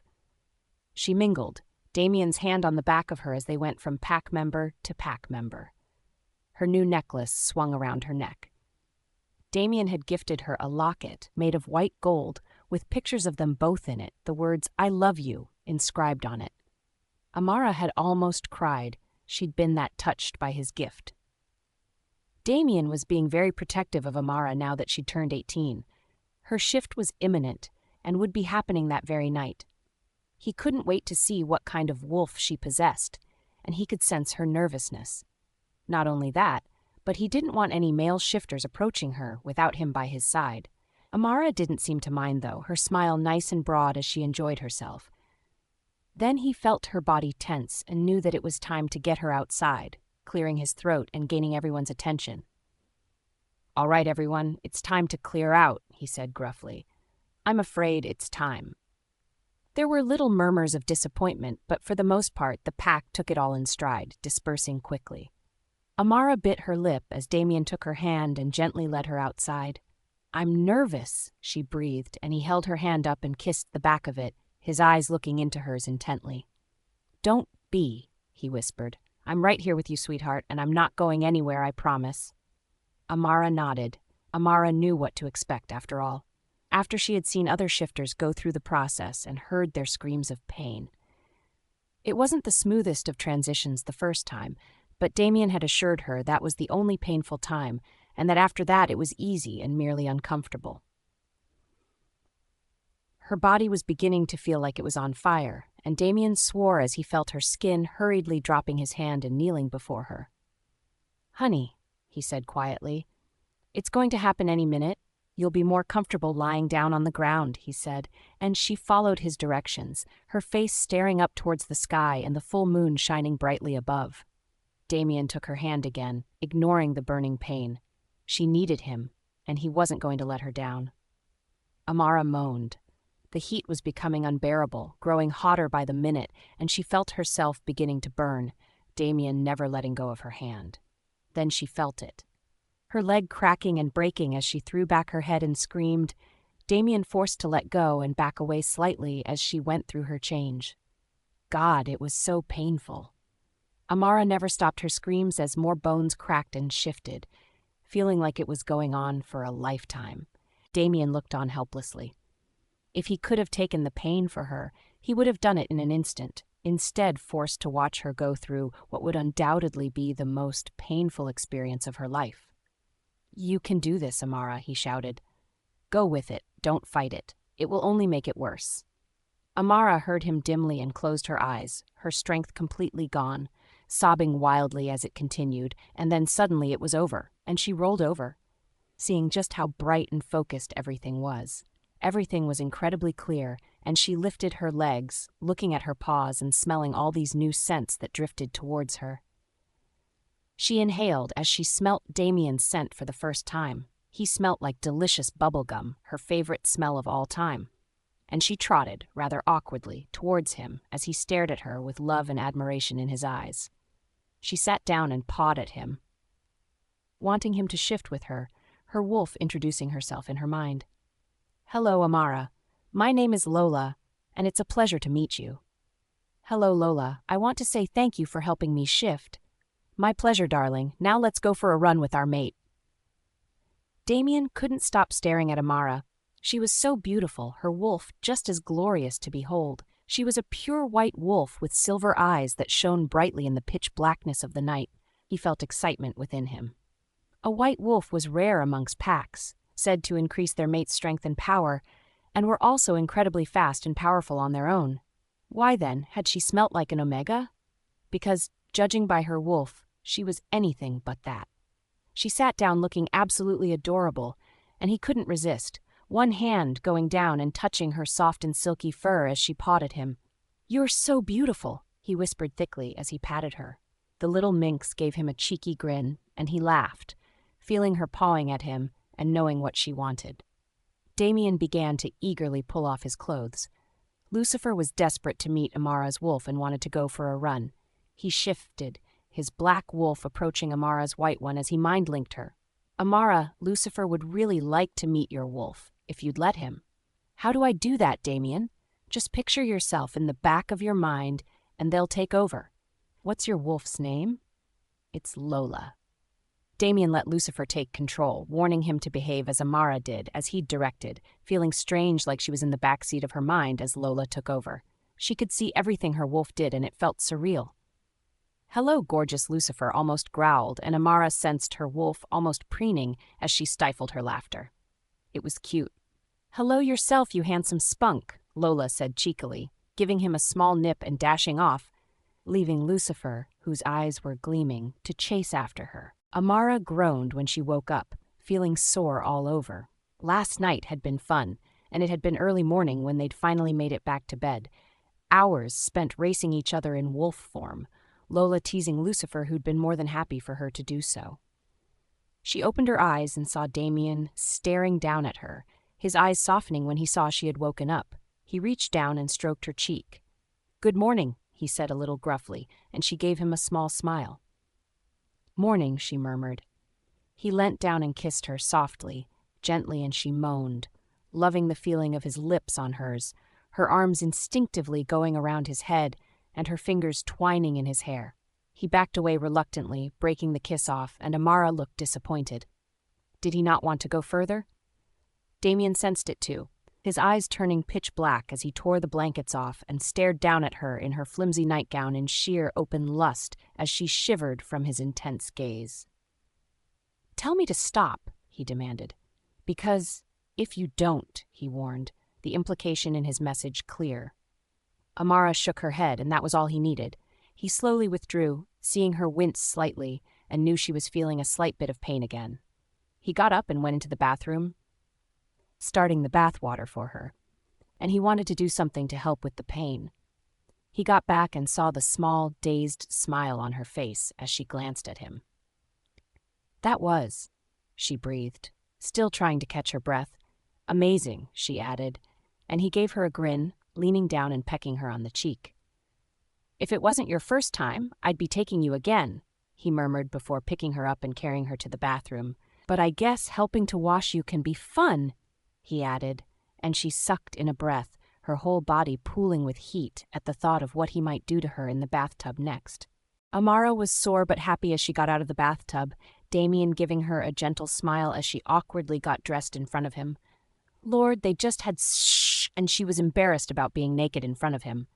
"I was thinking," Damian said very slowly and calmly as she turned to face him questioningly, "that we might spend today out, just you and me. What do you think?" Now Amara was excited. "What kind of outing?" she asked, and he paused for a moment. "How about a shopping trip?" he said, and she nodded, wondering if they were shopping for something in particular, or if it would just be browsing in stores. "Well, finish getting dressed and then you and I will go to the mall. How about having breakfast there?"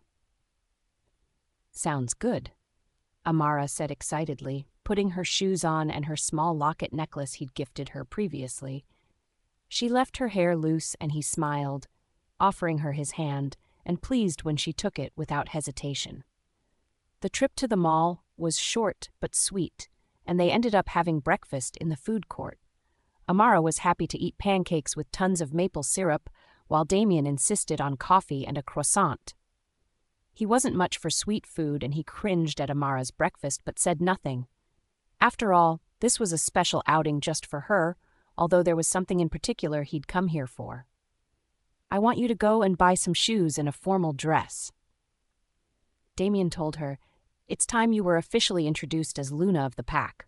I want everyone to know you are mine," he growled, and she looked at him shocked. She hadn't anticipated this when he'd suggested coming to the mall, and part of her was fearful. What if the pack didn't want her as their Luna? What if they objected? After all, she'd been an Omega before discovering she was Damian's mate.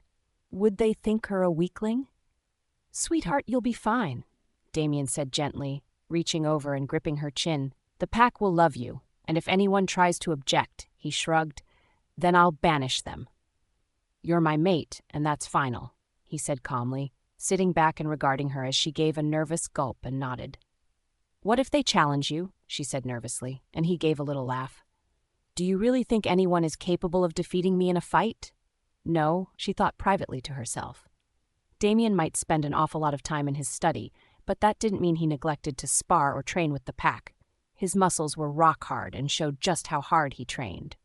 Now then, Damian said, standing up from his chair and extending his hand, shall we? The next few hours passed by in a blur. Damian was very particular about the dress, wanting it to be white to show off her creamy skin, and because Luna had to do with the moon. Amara wasn't about to argue with him, but felt like it was almost impossible to please him with what he was after.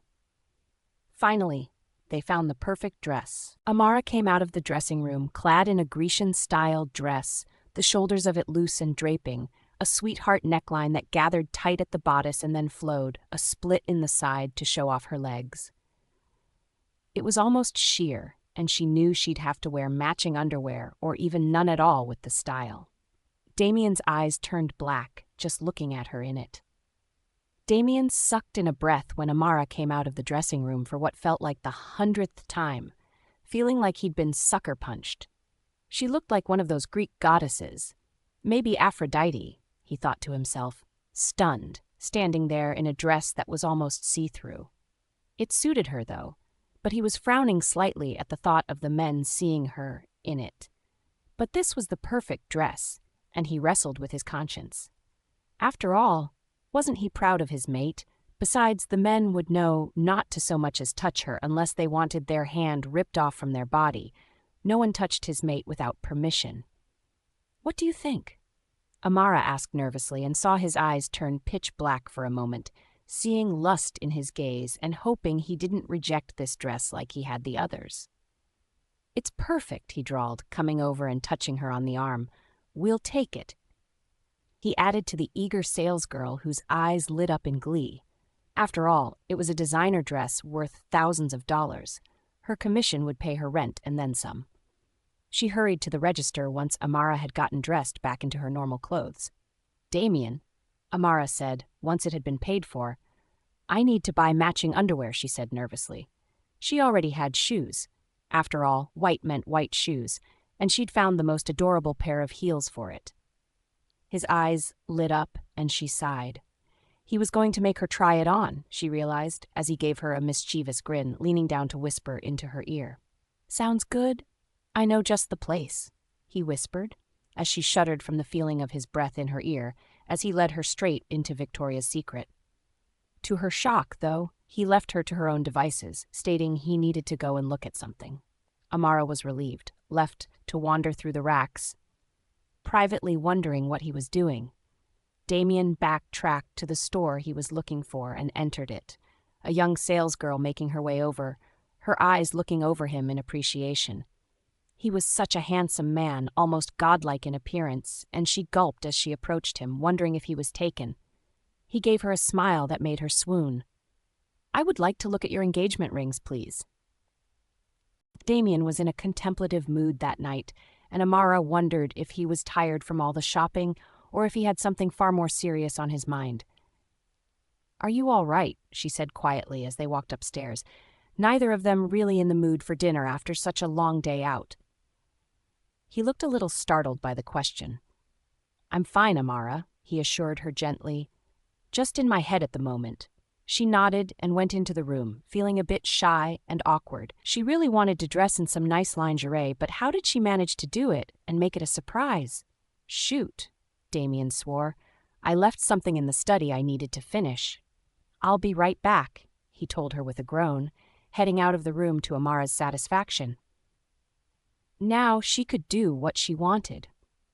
She was quick in the bathroom before heading out and rifling through her many drawers of clothes until she pulled out a lacy pink baby doll with matching panties, sliding them on and sitting on the bed. She wanted to please Damian tonight, and she thought dressing sexy was a first good step for her. Damian came back into the room and sucked in a deep breath. Mother of gods, what was she doing to him?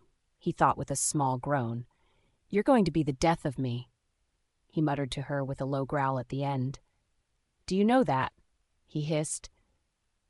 And she gave a short laugh, about to walk away from him when his hand shot out and grabbed her by the wrist. "Where do you think you're going?" he growled. "We've just gotten started, baby girl." Amara felt her heartbeat quicken at those words as he picked her up and stood her upright, almost ripping through her clothes in his haste to undress her, his wolf growling in approval at his actions, wanting nothing more than to ravish her as well. Amara eagerly helped, pulling off the rest of his clothes as he smirked, planting a quick and hard peck on her lips before eyeing the bed considerably. "Amara," he whispered, "go and lie down on the bed, face down, please," he added, and she frowned but did as he'd asked obediently, closing her eyes and wondering what was going on. Why did she have to face this way? She could hear him rifling through drawers, and curiosity was getting the better of her, although she didn't dare look, anticipating he wanted her to face straight ahead. Damian was quick to grab the few items he needed before coming to her side. She felt her wrist being picked up gently by him and turned her head in time to see him place a restraint on it, a padded leather one, which he also placed around her other one and connected the two of them together behind her back. "Trust me," he murmured, and she did, wholeheartedly, as he began to caress her back and her pert little bottom with his bare hands. "Your safe word is red," he muttered. "If at any time you want me to stop, say it and I'll immediately cease what I'm doing. Do you understand?" he demanded, and she gave him a quick nod, although she was partly confused as to why she might need one. He showed her a small whip, brandishing it in front of her eyes so she could see it clearly. "Do you know what this is, Amara?" he asked evenly, and she gave a small nod. "A whip," she whispered, and he gave a small smile, trailing it along her bare back as she shivered from the touch of the leather along her bare skin. "If it hurts too much, use your safe word," he advised. And when she showed her understanding, he gave a flick against her, Amara feeling a slight sting but nothing too painful. He seemed pleased at her reaction. He was methodical, pausing every so often to check she was all right to continue, applying more pressure as time went on, until eventually he stopped, placing the whip out of arm's reach. She tensed, wondering what was coming next. To her surprise, she felt her restraints being disconnected, Damian getting her onto her hands and knees. She looked over her shoulder, feeling slightly uncertain, and saw his eyes had turned pitch black. This made her curious as to whether Damian was in control or if his wolf Lucifer had taken over. She didn't care either way. Her whole body was aflame, desperate for him to touch her and craving more pain or more pleasure. At the same time, she felt something sharp pierce the skin on the nape of her neck, in too much pleasure to wonder what it was, and then she felt the licking of a tongue over it and came to the realization that he'd marked her, Lucifer, crawling up beside her. He turned her over to face him, and Amara could see it was him and not Damian, as he leant down and kissed her, his eyes slowly returning to normal as Damian was given back control. A smirk on his face as he looked down at an obviously exhausted and extremely satisfied Amara. He traced the mark on her neck, a smile plastered on his face as her eyes widened in wonder. "Now you're mine forever, Amara. Never forget that," he told her firmly, and she could do nothing but nod helplessly, loving the idea that she'd been claimed by him, the mark his way of telling her she was his forever. Amara shivered as she felt his fingers on her neck, lightly tracing the mark he'd given her, a small but satisfied smile on her face. Damian was busy looking down at it when he felt something suddenly change, looking into Amara's eyes just as they flashed to a pitch black. "Naughty boy Damian," she breathed, and he knew her wolf had suddenly taken over as he grinned wickedly, looking unrepentant. She climbed to her feet, Damian dropping his hand as she her head and eyed him rather hungrily. He thought amused by it all. He held his breath, wondering what she was about to do next. Lola was almost purring in her mind from finally being marked. It had taken everything inside of her not to take over before, but my God, she was doing it now. She lifted his hand and entwined her fingers through his, her eyes staring into his intently. "My turn," she breathed, and he willingly bared his neck to her, Lola coming forward, her own fingers tracing around his neck as he closed his eyes and waited with bated breath. Slowly, quietly, she sunk her canines into his neck as gently as she could be, before withdrawing them and licking his own wound closed. Damian groaned from the sharp pinch and then the pleasurable sensation as she staked her own claim on him. Lola, though, wasn't finished yet. "Can Lucifer come out to play?" she whispered saucily into his ear as Damian shuddered. "My turn," he hissed. And before she could blink, Lola was on her back. Her legs wrapped around his waist, her whole body quivering in anticipation. He blinked and found himself underneath her as she gave him a grin and a wink. "I'm in charge," she breathed, whispering in his ear as she leant over him, Lucifer hesitant but going along with her for the moment, curious as to what she would do. He rested his head on hers, feeling thoroughly done in and a little disgruntled that he'd have to give Damian control back soon. Lola felt the same way. "Ah, kitten," he said approvingly, "you were amazing." He praised her and Lola blushed, biting her lip and staring at him deeply. "So were you," she murmured shyly. "I've got to go," Lucifer said quietly, and she understood, Amara wanting her control back as well. She nodded and gave him one last loving peck before she saw his eyes turn back to normal, knowing Damian was back in control. "Bye, Damian," she said sweetly, and he smiled at her, watching as Amara came back in control, looking a little put out. Amara spluttered, "took control and then," she began to say, and Damian spluttered with laughter. "I think both our wolves got horny from watching us," he chortled, and Amara couldn't help it, giggling madly even though she felt drained, exhausted, and had some pain in her nether regions. "I love you," Amara told him, and he stilled, something flashing in his eyes before a wide grin took over, and he leant towards her, whispering quietly but loud enough for her to hear. "I love you too." Amara was nervous, her breath hitched as she slowly got dressed, the clock ticking loudly and incessantly, further adding to her nerves. Why was it so loud? The dress floated around her, the white one she'd chosen so long ago with Damian's approval, her makeup minimal. She paced back and forth. Damian had chosen to go downstairs and check on the preparations, leaving Amara to her own devices and allowing her to get ready on her own. She wished he was here to comfort her and calm her down somewhat. Instead, she bit her fingernail in concern as she smoothed her dress. Was she presentable enough? She had no idea what a formal Luna ceremony entailed. A knock sounded at the door, and Damian came waltzing in as she sucked in a breath. He was also dressed formally for the occasion, in a dark black suit and white shirt, enhancing his already handsome face and trim figure.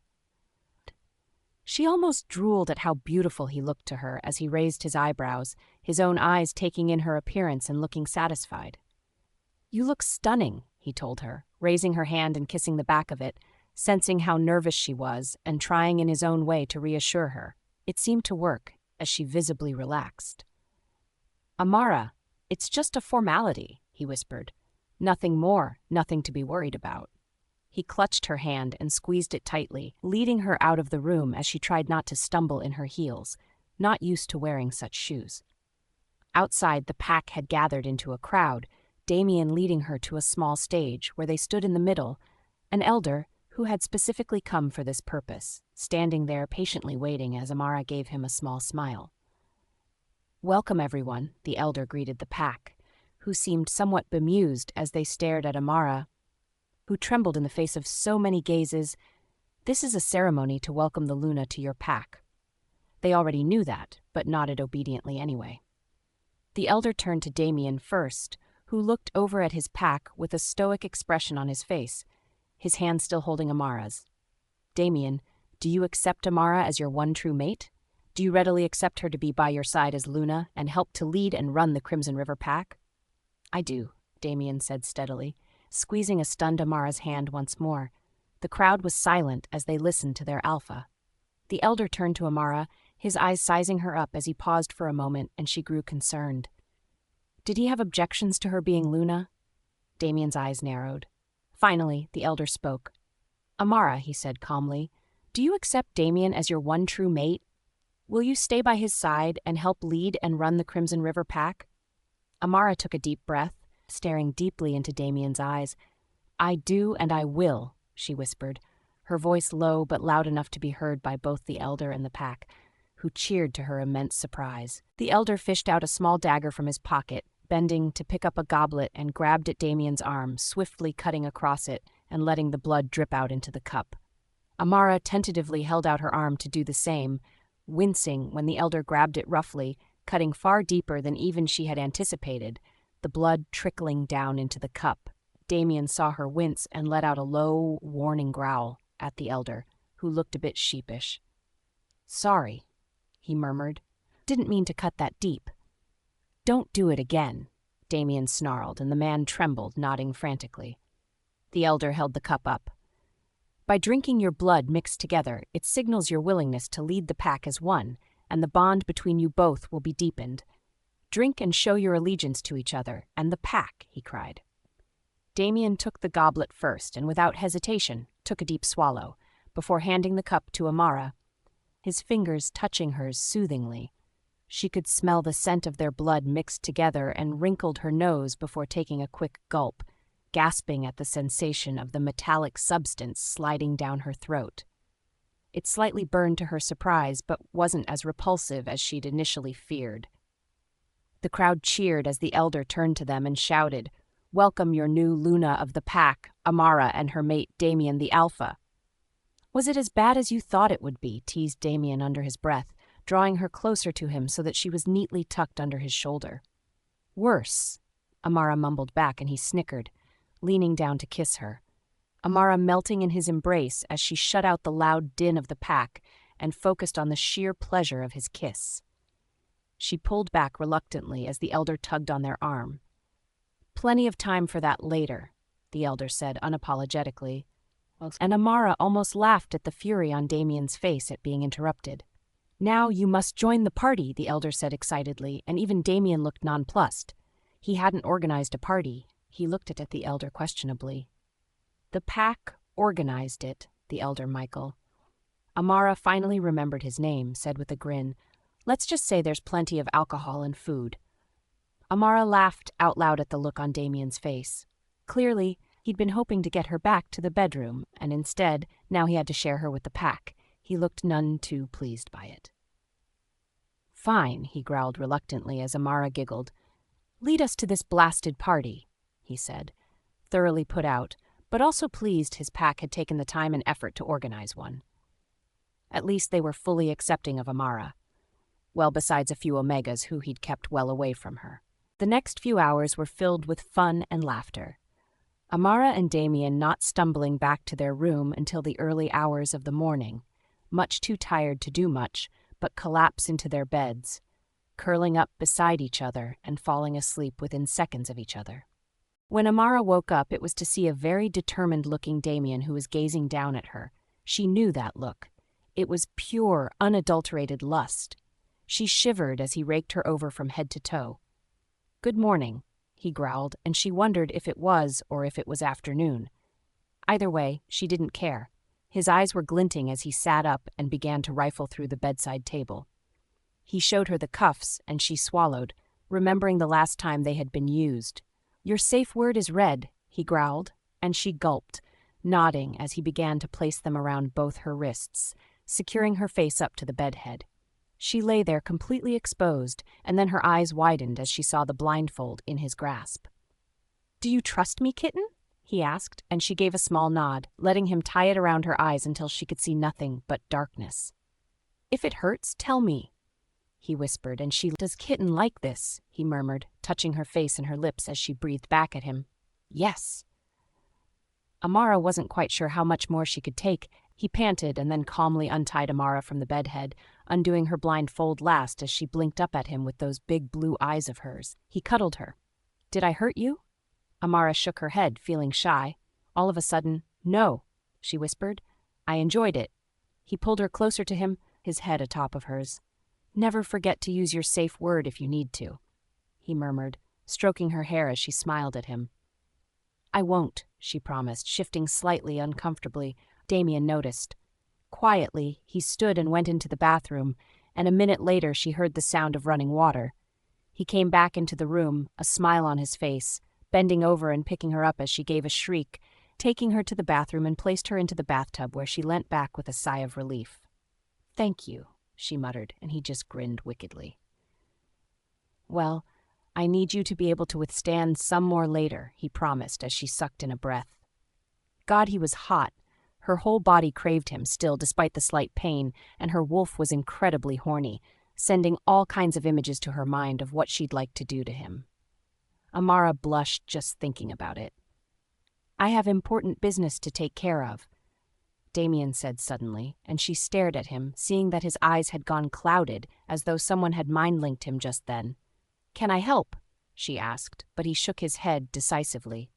I'm afraid not, he told her gently. Stay here and relax, all right? Don't come to the study today. Do what you like, just don't venture too close to the forest, he warned her, and she nodded, letting him kiss her before he left.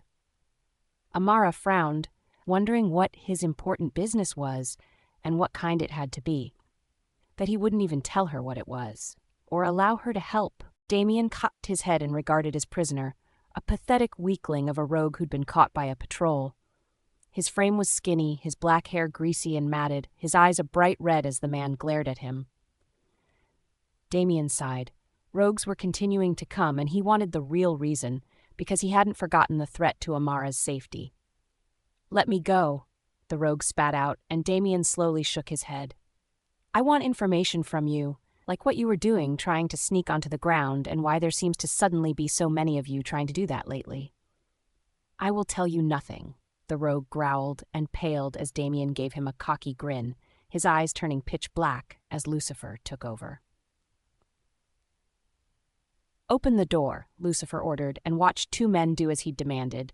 The rogue currently chained to the wall in silver, his eyes burning with hatred as Lucifer quietly turned to the trolley beside him. He selected a small whip with silver studs on it and walked in, tilting his head. Tell me what it is you are after, Lucifer growled, and the rogue shook his head, Lucifer raising his arm in response and hitting the rogue directly on his chest with the whip, the studs getting stuck into flesh and ripping as he pulled it back. Lucifer repeated this 10 times as the rogue howled in pain, no sympathy whatsoever. Tell me what it is you are after, Lucifer said calmly, putting the whip back down on the trolley as the rogue looked at him, blood trailing down onto the hard concrete floor. I can't, he groaned, and Lucifer shook his head, looking grim.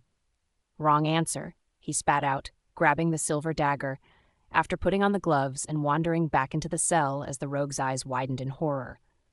Lucifer didn't hesitate, thrusting the knife into the rogue's stomach and twisting it around as the rogue threw back his head and screamed. He pulled the knife out and paused. What is it you are after? He asked again, and the rogue shook his head, Lucifer thrusting the knife into the same wound again and twisting it around. The man's screams were like music to his ears. Tell me, Lucifer said softly, ripping the blade back out as the rogue panted in misery, his eyes dull as he realized just how far Lucifer was willing to go. I can't, the rogue muttered, screaming as the knife was plunged into his thigh and dragged down, his flesh making a sizzling sound as it burnt from the silver. Lucifer wrenched it out, and the rogue howled, bucking wildly against his chains, the blood trickling down his legs steadily as Lucifer gave him a wicked grin. I can do this all day, he almost purred, and trust me, it only gets worse from here. He added, and the man shuddered, already beginning to look weak, and yet holding steadfast from giving any information away. There was no answer, and Lucifer grabbed hold of one of his hands, twisting it until he heard the satisfying crunch of bones breaking. He raised the dagger and brought it down, slicing through one of the rogue's fingers as he screamed and tried to move, unable to due to the chains, until finally Lucifer had severed it completely from the rogue's hand, bringing it to the front and letting the rogue see. Shall I continue? I can take each finger individually and then start on your ears and then your toes, Lucifer told him calmly, and the rogue shuddered, unable to take any more torture. Please, he shot out. And Lucifer dropped the finger to the floor, waiting patiently for the man to start talking. The man hung his head and slumped. I was supposed to try and take a woman called Amara, he said weakly, and Lucifer's eyes flashed. He wants her badly, and he paid me and others a lot of money to do it. You thought a lone rogue such as yourself capable of doing that? Lucifer was incredulous. Amara would have been able to take him out easily with her own wolf. Something didn't add up. "There's a vial of wolf's bane and a syringe in my clothing," the rogue mumbled, and Lucifer ordered the men to find it, knowing his clothes had been put somewhere in the dungeon. All I had to do was stab her with it, and she would have been helpless to fight back or change into her wolf. "That's why you stayed in human form," Lucifer realized, "instead of being a wolf when you were found. How many others has he paid, and who is he?" Lucifer demanded darkly, and the rogue eyed him warily. "At least half a dozen," he admitted lowly, "and he is a hunter, but I don't know his name. All I know is that Amara means a lot to him, and I don't know why, but he's desperate to have her. Unusual for a hunter, yes?" Whoever this hunter was, he must know about Amara's wolf, thought Lucifer, with a snarl. Her wolf was rare, unique, and hunters wanted the white wolves sometimes for their pelts. Could this be what this hunter was after? He'd kill the man who was trying to get to his mate, his anger rising as he motioned for the men with him to let the rogue down in his chains. The man was hardly able to move, let alone fight in his condition. "Here's the vial and syringe we found in his clothes," one of his men said, presenting him with it, and Lucifer eyed the vial. It was large enough that had the entire thing been used and plunged into Amara, it would have killed her. He snarled and packed the syringe. Without warning, he stabbed the rogue with it and watched dispassionately as the man began to have a seizure, foaming at the mouth as the wolf's bane did its work, dying in mere seconds right in front of Lucifer, who grinned in satisfaction. "Take care of the body," he growled as the men stepped into the cell to do just that. Turning around and heading for the stairs, "I need to go and check on Amara." Amara slowly made her way downstairs, humming lightly under her breath. She knew she couldn't go to the study and was still wondering what Damian's important business was. It had to be really important for her not to be allowed to be with him. She shrugged. Oh well, he'd given permission for her to do anything she wanted, providing she didn't go too close to the forest, and the fresh air and sunshine was beckoning her. She wondered if she would get in trouble for going to the training grounds, and then decided he hadn't exactly forbidden that, had he? The training grounds surprisingly contained very few warriors sparring off. Not even a crowd was gathered this time. Amara wondered if it was because of the time as she tentatively approached one she knew, Jonathan. He gave her a beaming smile, though she looked closer and saw that he was also tired, and was that dried blood on his shirt? She frowned, but came closer anyway. "Amara," he said heartily, "what brings you here, child?" She fidgeted with her clothes. "I was kind of hoping," she began slowly and really quietly, feeling timid, "if maybe I could learn to spar, just some basic defensive moves." Now he looked concerned. His eyes glazed for a moment, and Amara cringed, knowing he must be mind-linked Damian. To her surprise, though, when his eyes cleared and he focused on her, "Damian thinks that's a good idea. He wants you to be able to defend yourself and has given permission, so let's get you started," he said, and she breathed a sigh of relief. "Now, how about we start with wolf, form," Jonathan said quietly. "We just need someone willing to spar with you." The next few hours passed by quickly, Amara learning how to fight in her wolf form, which was more agile, stronger than most, Amara easily defeating most that she faced. "Thanks, Jonathan," she said tiredly as she dressed in front of him, Jonathan whirling around to let her get dressed in private, which further surprised her. Wolves were shitful creatures and didn't feel ashamed of their bodies or the need for privacy. She suspected Damian was the reason that he was turning his back and sighed. Sometimes her mate was damn overprotective, but she really wouldn't have him any other way. "Are you all right with getting back to the pack house?" he asked. "Because I can escort you back if you'd like." Amara shook her head. "I'm nowhere near the forest and the pack house is close by. I think I'll be fine," she assured him, and he nodded, looking grim. "Just make sure you get there safely," he advised. "Damian will have my head otherwise." She laughed and turned to walk away. She'd had such a great day today, thought Amara, slowly walking back to the pack house, savoring the warm sunshine and the bright blue sky. A gentle breeze caressed her hair, and she smiled. She should have been paying more attention to what she was doing, because she collided with someone and fell to the ground with a small cry. Amara looked up to see none other than Jessica sneering down at her, no apology in her eyes. Amara took in her appearance, her hair having grown back as wolf's hair grew quickly, her blue eyes icy cold as she stared down at her, anger in her face. "Can you look where you're going?" Jessica snapped, and Amara opened her mouth in shock. She wasn't the reason they'd collided, she was sure of it. "You ran into me," Amara said hotly and cringed when she tried to get up. She'd fallen awkwardly, and it hurt to put her leg down.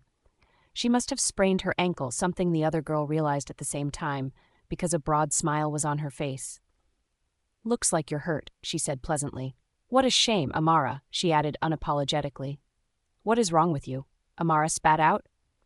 "I've never done anything to you. Are you insane? You know that Damian will punish you for this." Her eyes glinted. "Hiding behind your mate, Amara? Why don't you do something to me? Have some balls, for Christ's sake." Amara sighed. She wasn't going to be dragged into a fight with the demented girl. It wasn't worth her energy or time. "Just leave it already," she told Jessica, edging around her. "You know," Jessica called out from behind her. "I will have Damian one way or another, whatever it takes," she threatened, and Amara turned to look at her incredulously. "We're marked." She snapped, "And I've gone through the Luna ceremony, Jessica. You've gone too far this time," she hissed, anger filling inside of her, an anger unlike anything she'd ever felt before, as she mind-linked two warriors to drag a kicking and screaming Jessica away. Before they did, she strode forward and, with a huge slap, backhanded Jessica across the face as she howled. "Take her to the dungeon," Amara growled, "and leave her there. She's been disrespectful to her Luna." "Yes, Luna," the warriors said, and Amara watched, satisfied, as the girl was dragged away, cursing vehemently.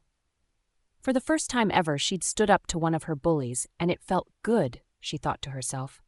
She didn't have to hide behind Damian anymore. She had the power to demand respect, and by God, she was going to use it when she needed. She began to limp towards the pack house, wondering if Damian had finished his important business yet. She grimaced from the pain shooting up from her ankle and cursed. It was definitely going to be a hindrance until it healed, which, with luck, would only be a few hours. A thought shot into her mind. She wanted to show Damian just how much he meant to her, how much he'd changed her life for the better. An idea began to form in her mind about just how to do that. Amara was determined to do something nice for Damian, something that he would appreciate and showed how much she loved him. She had the best idea and hurried to make it work, even enlisting the help of several omegas as she cooked in the kitchen, hoping he wouldn't venture in and see what she was doing. Finally, everything was ready, and she rushed upstairs to get the room ready for him as well. God, her ankle stung, though, and she bit her lip as she walked on it. Her ankle throbbing painfully, but still able to be used. She'd just finished lighting the last candle when the door opened and Damian walked in, halting abruptly as he took in the beautifully decorated room. His eyes widened in disbelief. Amara waited anxiously to see if he would like it. Damian stared around the room in awe. Amara had decorated the floor and the bed with rose petals. A small table and 2 chairs sat in the center of the room with a vase of flowers and small tea light candles. It was set with wine glasses, and she had dinner on the table ready. It was an intimate setting specifically for the two of them, and he was touched at how much effort she had gone through to organize this. "What is this?" he finally uttered, and saw Amara flush, looking a tad bit sheepish. "It's our own little date," she whispered, and he grinned, coming forward and taking her into his arms. "It's beautiful," he complimented, his eyes flashing dark for a moment. "You're beautiful," he added. Amara gave him a brilliant smile. "Your seat," she said with a flourish, and he laughed, letting her seat him as she walked around and sat down by herself. He frowned, noticing she was limping slightly. "What happened?" he asked, and she waved off his concern. "It's nothing," she said lightly. "Just a small sprain. I'll live," she told him, and he gave her a scowl, but nodded. He looked down at his plate. Amara had gone all out for dinner with a beef roast and vegetables, gravy, and Yorkshire puddings. He inhaled the aroma of the meat appreciatively, politely waiting until Amara began to eat before he followed suit. "So, how was your day?" she said lightly, and he gave a heavy sigh. Boring without you, he admitted. I've gotten used to you being by my side, he teased. Maybe I ought to tie you to the desk. She giggled. I think that might be a tad distracting, she said with a grin, and he laughed alongside her. Dinner conversation was light, and Amara was extremely pleased to see that Damian cleared his plate, sitting back and patting his stomach in satisfaction. That was so good, Amara, he told her firmly, and she was delighted with his reaction. She stood up to clear the table, but he forestalled her, mind-linking some omegas who came and cleared the table instead. She was grateful. Her ankle was hurting more than ever, and she hadn't been looking forward to walking the stairs again. She cursed herself for not thinking of mind-linking the omegas herself. Sometimes she clear forgot she could do that. Wait for dessert, she said cheerfully, and Damian's face lit up as he looked at her in excitement. The omegas came in and carefully placed dessert on the table and left just as quietly. Is this, Damian said slowly, eyeing the apple pie with a hungry look on his face. Homemade apple pie, he said loudly, and she nodded, handing him a spoon. He tentatively took a small bite, moaning in sheer pleasure. The crust was a beautiful golden color and crispy the way he liked it. There was a hint of cinnamon in the apples, and the sheer combination was heaven, the apples tart and juicy. I made it, she said shyly. Do you like it? She asked. Like it, he growled. It's the best apple pie I've ever tasted, he said, and she beamed from all of his praise. There was only the sound of clinking spoons as they both dug into the dessert, both of them moaning about the taste, and Damian glanced over to see Amara licking her lips. Damian had never had a date set up like this one before. Amara had outdone herself, and not only was he touched, but he was reminded all over again that she was one of a kind, unique, and an incredibly special mate. He couldn't believe how much effort she had put in and how romantic she'd made it. Not only that, but she'd arranged all of this for him. How many women would be willing to do this for their mate or partner? He sat back and watched Amara daintily eat the last morsel of her apple pie and reached over to grip her hand, giving it a gentle squeeze. Thank you, Amara, he said quietly. You've shown me just how much you love me by doing this, and it's not gone unappreciated, he added, raising his eyebrows as he pointedly looked around the room. I just wanted to please you. She breathed, giving his hand a gentle squeeze and rubbing the back of his hand with her fingers. Well, you've done more than that, he said firmly, and she sighed in happiness as he got up and came over, giving her a kiss as she moaned into his mouth. This night had gone far better than she'd dreamed, thought Amara hazily, sparks tingling down her entire body as Damian deepened the kiss. Then she felt, to her surprise, Damian's strong arms around her as he lifted her up and gently placed her on top of the bed still decorated with rose petals. She blinked up at him, watching as he made his way back to the small table, fetching something and bringing it back.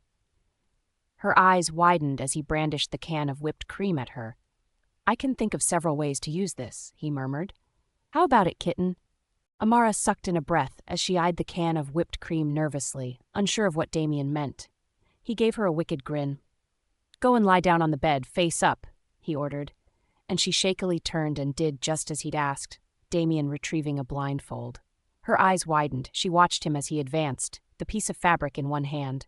Now, he said gruffly as she blinked, do you remember your safe word?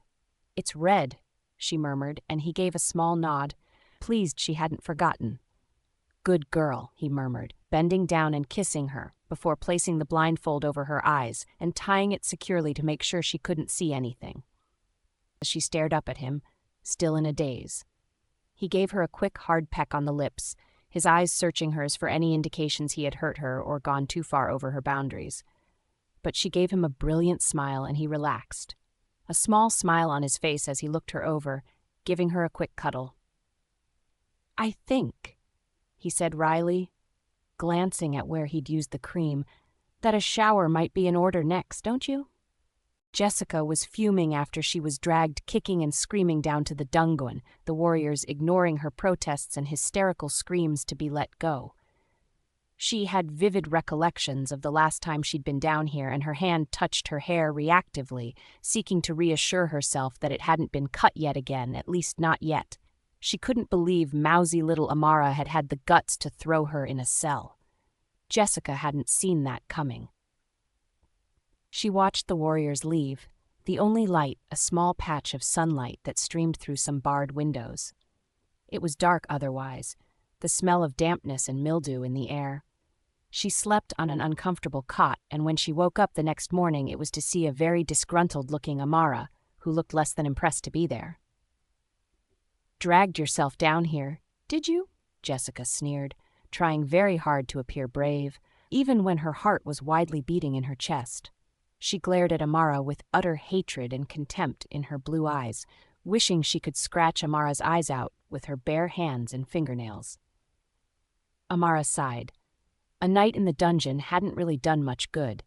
Jessica was still as obstinate as ever, and she pondered what to do to her. Her transgression didn't warrant being banished, though part of Amara really wanted to, and she hadn't breathed a word of this to Damian, wanting to take care of this herself. "Jessica, don't you think it's time you stopped all of this nonsense?" Amara said evenly, trying to extend an olive branch to the girl, wishing she would take it. "I'm Damian's mate. You're not going to get between us, and do you really want to be spending so much time in the dungeon?" Jessica sneered. "Should have known you didn't have the balls to follow through on a punishment." She smirked, and Amara's hands clenched into fists.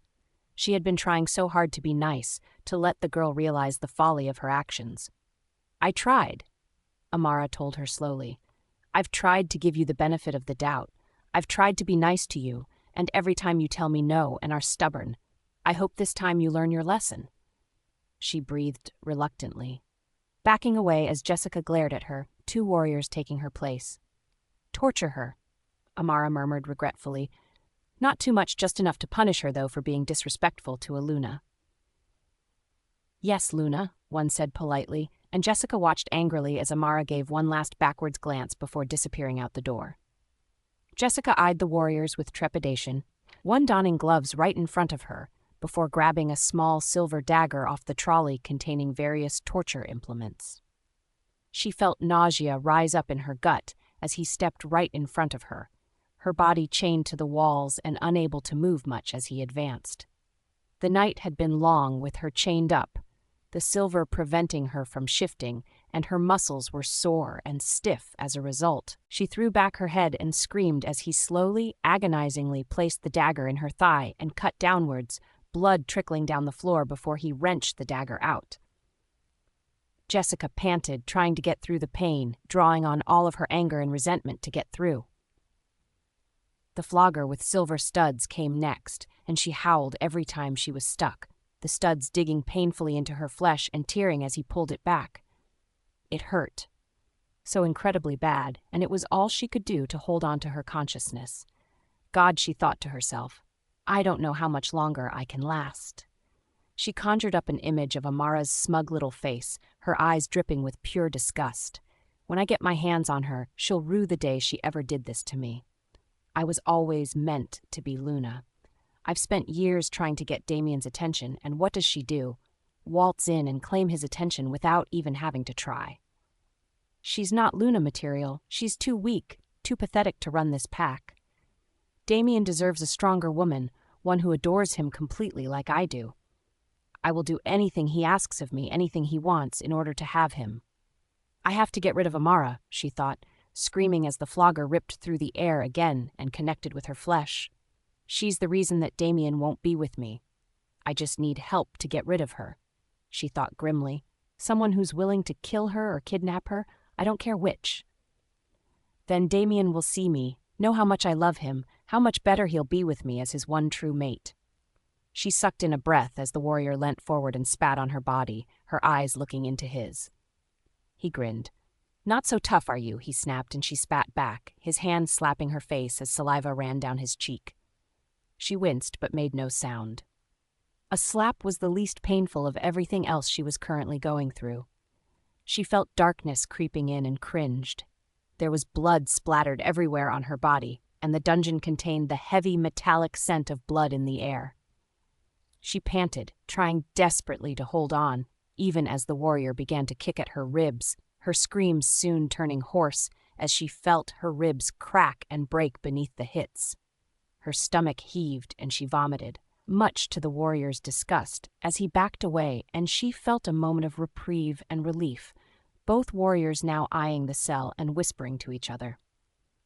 "I think she's had enough," she heard the other one say, his nose wrinkled from the smell of vomit. "I'm not going anywhere near her." "Me either," the one who'd tortured her agreed readily. "Let's just leave her here and get her down later. I feel sick just smelling this." She watched out of one eye. The other one blackened as they turned and strode away, her body slumped and lying on the ground, her restraints digging in. She closed her eyes in relief, the pain overwhelming her. She succumbed to the darkness gratefully, no longer capable of keeping herself awake, gratefully slipping into unconsciousness on the cold, hard, concrete dungeon floor. Her last thought was on how much she hated Amara and the revenge she would be taking on her. He pinched his nose, feeling extremely frustrated at the lack of progress. He needed Amara, desperate to have his hands on a white wolf, one who would earn him a small fortune and finally let him retire, sick to death of endless missions and tasks given to him by the military. Just one wolf, and he would finally be free. "Commander," his assistant said, a skinny lad with large glasses atop his head that made him look rather comical, "it's been confirmed that Amara's a white wolf. Why is it taking so long for you to make a move? Why can't we just take her now and be done with this whole damn thing?" he snapped, thoroughly fed up as well, and the commander raised his eyebrows, deep in thought. "We don't have the numbers to just attack and take her," he pointed out evenly, despite having told Jacob this many times before. "We need more. The alpha of the pack is supposedly her stepbrother and her mate. Do you really think that he's going to just let her go without a hell of a fight?" The assistant scowled darkly. He, more than anyone, was sick of camping out in secret, miserable in the harsh outdoor camp conditions, and desperate to get home, away from all this. Quite frankly, it wasn't anything he'd anticipated signing up for, and if he could do it all over again, he'd refuse to take part in any of this. The commander was well aware of it, keeping a sharp eye on the lad. First chance he got, he was throwing his assistant to the wolves, quite literally. "I have more hunters coming," the commander growled, looking over at the desolate camping grounds, his own mood blacker than the look on his face. "Until then, we sit tight and continue to keep Amara under surveillance. I want to know everything about her, including her weaknesses. If we can lure her out somehow even better than waiting for some other hunters who might double-cross us the first chance they get. What about that woman that keeps getting under her skin and tries to harass her? I've been told that she's been put in the dungeon for a second time and tortured. Do you think she might be willing to help us?" The commander's eyes widened in approval. "That sounds like an excellent avenue to explore. What is the girl's name? What did she do to Amara to warrant such punishment?" "I have managed to gather intel, and it appears that this Jessica is determined to become Luna. Women like that are capable of betraying anyone in order to get what they want, aren't they?" "Yes," the commander growled, looking over at his small group of men who were sitting around and chatting amiably to each other as they awaited further instructions. "She sounds perfect. Take 2 of the men with you and lure her out to the forest. You know what to do from there."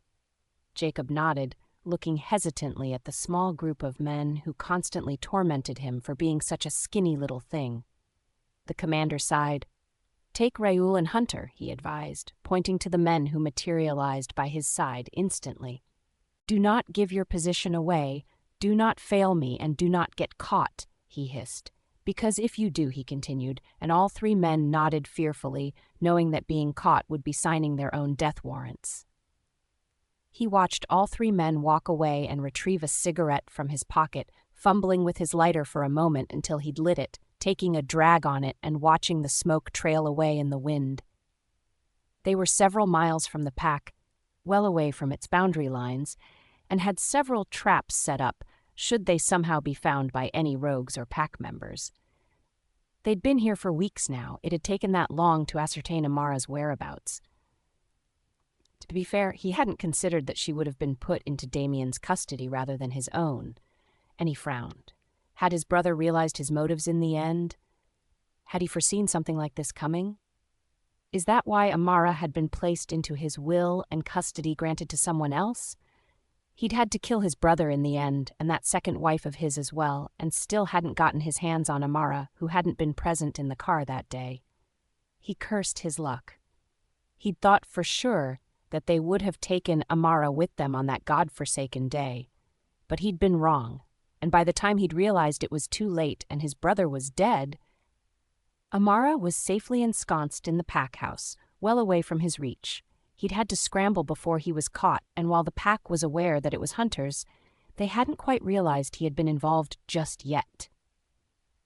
After all, when it came down to it, who would suspect that a shifter was capable of being a hunter and hunting down their own species for money? "Ah, Amara," he muttered, putting out his cigarette reluctantly. The lighter placed back into his pocket. "It won't be long until you are mine. Perhaps if I can't get to you, then a visit from myself, your Uncle Marcus, will have to suffice instead, if it boils down to it." That was his last resort, though. He didn't want to have himself recognized, or his scent if he did come calling for her, and knew it could be a likelihood that he might give himself away. He looked around and sighed. He guessed he'd better hedge his bets on Jacob coming through for him. Everyone had their price, he mused to himself. He was certain this Jessica chick would have one as well. Offer enough money and incentive, and anybody, or at least the vast majority he had come across, was willing to sell their soul to the devil in order to achieve what their hearts desired. Amara was feeling strange today. She felt hot, so incredibly hot for some inexplicable reason. No matter what she tried, she couldn't seem to cool down.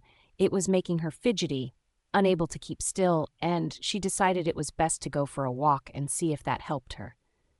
Damian was busy as usual, anyway, and she wanted to stretch her legs. The sun was shining outside, and Amara sighed as she felt sweat trickle down her brow. Even the cool breeze wasn't providing any relief, and if anything, she swore the heat was getting more intense. What the hell was going on? Was it her imagination, or was she getting strange looks from some of the other werewolves? She felt heat between her legs and an intense pain like nothing she'd felt before as her legs buckled. "Shh!" she heard a female cry out nearby. "Someone get Damian now!" But didn't look up to see who it was, her hands scrabbling at the ground, the woman growling at several werewolves to scram until, in her words, it was safe to come back.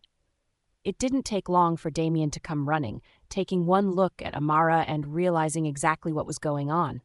"Amara," he said urgently, "we need to get you upstairs, baby." Without warning, he picked her up as she bucked, her skin feeling like it was on fire as he ran upstairs and locked the bedroom door, Amara twisting and panting. "What's happening?" she panted, and he hesitated, looking slightly guilty.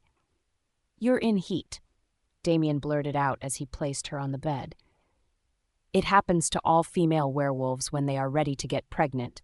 I'm sorry, Amara, but there's only two ways to deal with this," he explained grimly, and she listened, closing her eyes in agony. "I can run you a cold shower and you can stay there until it passes, but it will come back or we can." He trailed off looking sheepish as Amara eyed him suspiciously. "We can she said, and he gave a small nod. As Amara carefully climbed off of him and collapsed. Soaked in sweat and exhausted, next to him, she gave a small groan, feeling her body beginning to cool down, the heat between her legs and the pain gone for now. "Is it gone?" she panted, and Damian's eyes turned to her, a look of grave concern on his face as well as sympathy for the torment she was going through. "I'm afraid not," he said quietly as she slumped slightly. "Until you're pregnant, it continues. It only happens until the first pregnancy, though." Amara sighed. "Which means?" She trailed off as he finished. "That you are staying locked inside this room with me while we have nonstop fantastic shocks, and you end up pregnant with our pups," Damian growled. She finally felt cool, both to the touch and inside. Damian heaved a sigh of relief. She'd been insatiable, such was the case with female wolves going through heat. But he wasn't exactly complaining. Instead, he was concerned. They had never discussed whether they wanted children. That was perhaps a bit foolish, even he had to admit. But Damian could picture Amara in his mind's eyes, her belly swollen and pregnant with their pup, and she looked beautiful, stunning. He felt his breath quicken. Damian adored children, had always dreamed of having his own one day, and now that he had found his mate, he couldn't wait. Amara would make a wonderful mother. She was so loving, so kind, and he smiled now, imagining all of it and the family he would soon have. But how did she feel about being pregnant? He needed to know, and with a slight hesitation, he awkwardly knocked on the bathroom door where Amara was currently relaxing in a bath, hating to disturb her, and yet doing it anyway. "Come in," called Amara, feeling nothing but relief now that her heat was finally gone. She frowned slightly at the grim look on her mate's face as Damian quietly stepped inside. "Is something wrong?" she asked, slightly panicked, and Damian shook his head. "No," he said calmly, kneeling beside the tub as she settled back with a smile. "It's just that I wanted to talk to you, Amara," he said slowly. How do you feel about being a mother?" "The truth, because I want to know," he added firmly, and she looked off for a moment, pondering her thoughts and wondering how best to voice them. She settled for the brutal truth. "Honestly," Amara told him, "it frightens me considering how young I am. I feel like I barely know how to take care of myself, let alone a child who will be dependent on me." She was being brutally honest, thought Damian in admiration. She sure as hell wasn't sugarcoating anything for his benefit, that was for sure. Amara took a deep breath. "However," she said with a twinkle in her eye, "I do want children, and to be honest, I'm thrilled, Damian, even if I'm scared, because I know that I'll have you by my side throughout it all, and that you'll make a great father," she said quietly. "I've seen the way you are with children, Damian, and you've been fantastic," she murmured, and he smiled. He was genuinely pleased to hear it. "So no regrets?" he asked cautiously, and Amara shook her head, her hand reaching out for his and grasping it with her own wet hand. "No regrets," she assured him. "I can't wait until we have this child together. In fact, I hope it's a boy that looks like you," she muttered, and he gave a grin. "Really?" he said finally. "Because I'm kind of hoping it's a girl that looks like you," he teased as they laughed together. Jessica was finally released from the dungeon, spitting mad after her ordeal. How dare Amara treat her with such disrespect? She didn't care that, technically, Amara was her Luna, because in her mind she was going to become the real Luna, no matter what she had to do in order to make that happen. She huffed as she stormed outside, needing to feel the cool, fresh air on her badly bruised skin, the warmth of the sunshine, and to see a clear blue sky now that she was out of the dungeon. The sound of rustling piqued her interest, and she walked towards the sound slowly. It never occurred to her to call out for patrol. After all, it was their job to keep rogues out, wasn't it, instead of wanting to see the source of the noise herself. The rustling was a slight distance away in the forest, and before she knew it, Jessica was walking into it, treading carefully over the scattered leaves and branches of trees, dodging past overhanging branches and making her way in deeper without a second thought.